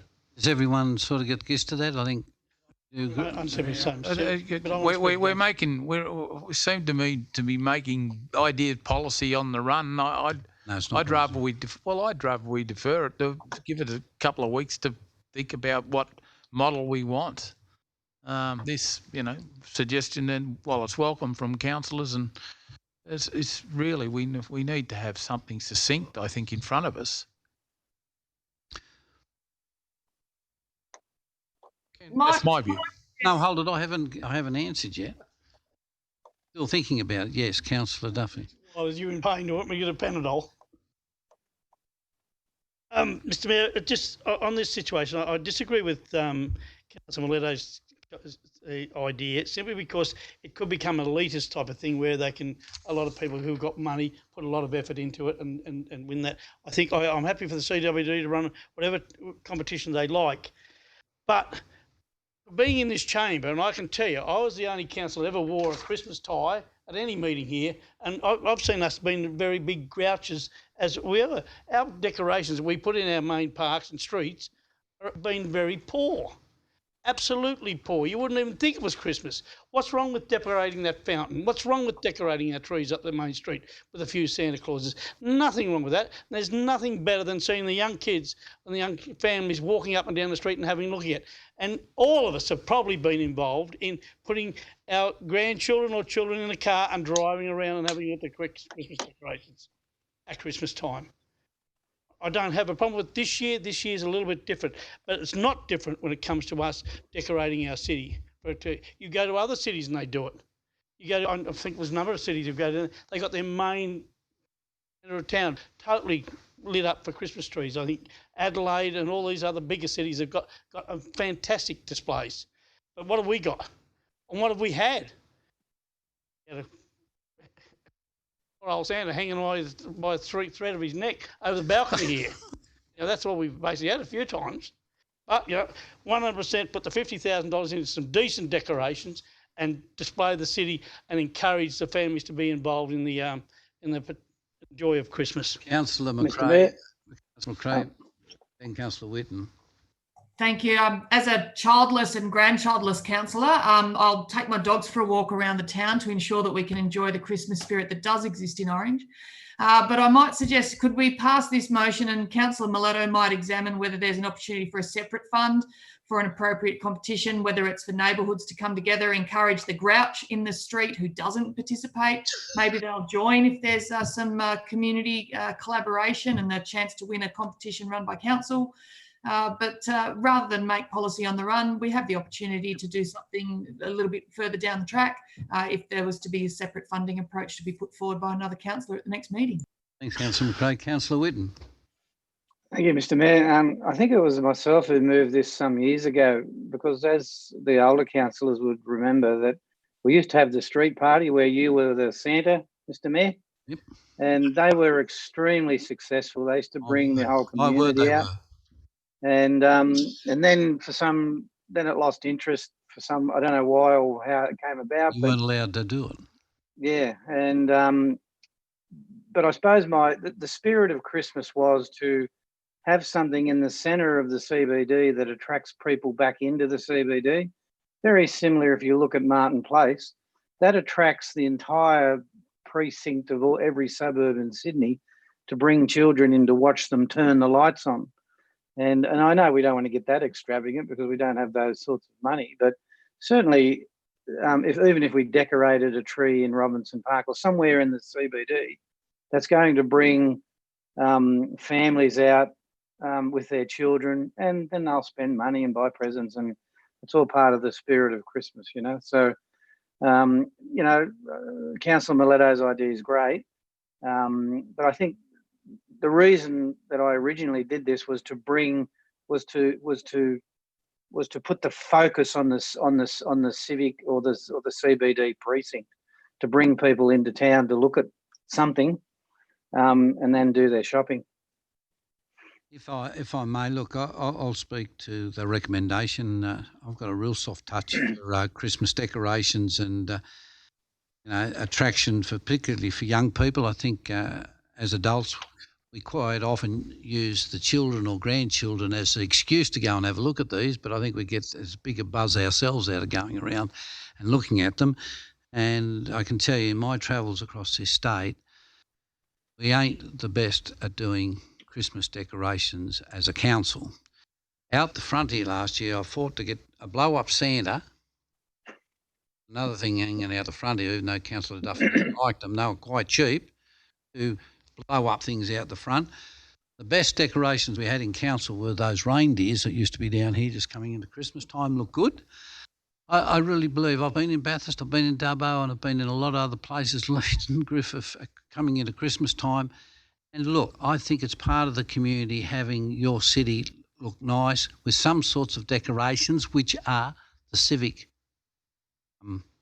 decorations that everybody owns, and it does attract people in shopping and having a look. And I know with some of the shops getting closer to Christmas, they do have late night shopping, and it's half the reason if you can get people down there having a look at the decorations and the lights and so forth, and they may shopping. Now, the one thing with talking about the $50,000 for budget is getting some good decorations that could be perhaps put in different places. That staff will come back with a recommendation there. But we've got them. We've got them for the next year and the year after until they wear out or break down. So I support the recommendation, and I'd suggest to Councillor Ludo, come back with a motion perhaps on some sort of thing. I think that's a good idea, Isla. Move the motion be put. Got a motion. We've got to move it that the motion be put. We've got a seconder. Put that first. Motion, I think it's the motion be put. All in favour? Motion. All in favour of the recommendation? Hands, please. Against? Thank you. Then as a matter arising, my understanding is that the Carols raised funds. Yep. For the Christmas lunch? Okay. So is that where the funding for the Christmas lunch came from? Just from there or from other sources? My understanding through you, Mr Mayor, was that the funds raised from selling of the light sticks, etc., was donated to the Christmas lunch. I'm not sure whether they received any other funding from council off the top of my head. I can't recall. I think they did, actually. Right. Pretty sure they did. So I suppose like the carols aren't happening, that money isn't being raised. That's correct. Not having Christmas lunch. Yeah. I just wonder, again, I suppose harking back to the, Mr. Mayor, whether there's something we can do for the. No, we'll certainly look at that. Look, happy to support the decorations in public space. Just with your indulgence, I mean, those Christmas activities we had with Santa coming down the street and singing carols and that were unbelievably attended. Then all the rules around safety and this, and you had to do this, and you had to have 10,000 people guarding Santa Claus and the elves, and you couldn't have a tractor, and you couldn't have a horse, you couldn't have helicopter, you couldn't have all sorts of things that over those years we had. Just the rules and regulations wiped it out. Which was volunteering, Mr Mayor. And it was the only song I knew right through. Jingle bells. Okay. Right. We now move into closed meeting. The acting CEO will advise the council if any written submissions have been received relating to any item advertised for consideration by a closed meeting of Orange City Council. No submissions received, Mr Mayor. In accordance with the Local Government Act of 1993 and the Local Government General Regulations of 2005, in the opinion of the acting CEO, the following businesses of a kind as referred to in section 10A, brackets 2 of the Act, and should be dealt with in a confidential session of council meeting closed to the press and the public. The items to be considered enclosed are 6.1, 2019-2020 fourth quarter water consumption charges, 75 Frost Street Orange. The reason for confidentiality, this item is classified as confidential under the provisions of Section 10A, brackets 2, brackets B, the personal hardship of any resident or ratepayer. 6.2, Audit Office of New South Wales, interim management letter year ended the 30th of June 2020 from the minutes of the Audit and Risk Management Committee meeting of the 28th of August 2020. Reason for confidentiality, this item is classified confidential under the provisions of Section 10A, brackets 2, bracket F, matters affecting the security of the council, council staff or council property. 6.3 is Orange Airport awning tender, reason for confidentiality. This item is classified as confidential under the provisions of Section 10A, brackets 2, bracket DI, commercial information of a confidential nature that would, if disclosed, prejudice the commercial position of a person who supplied it.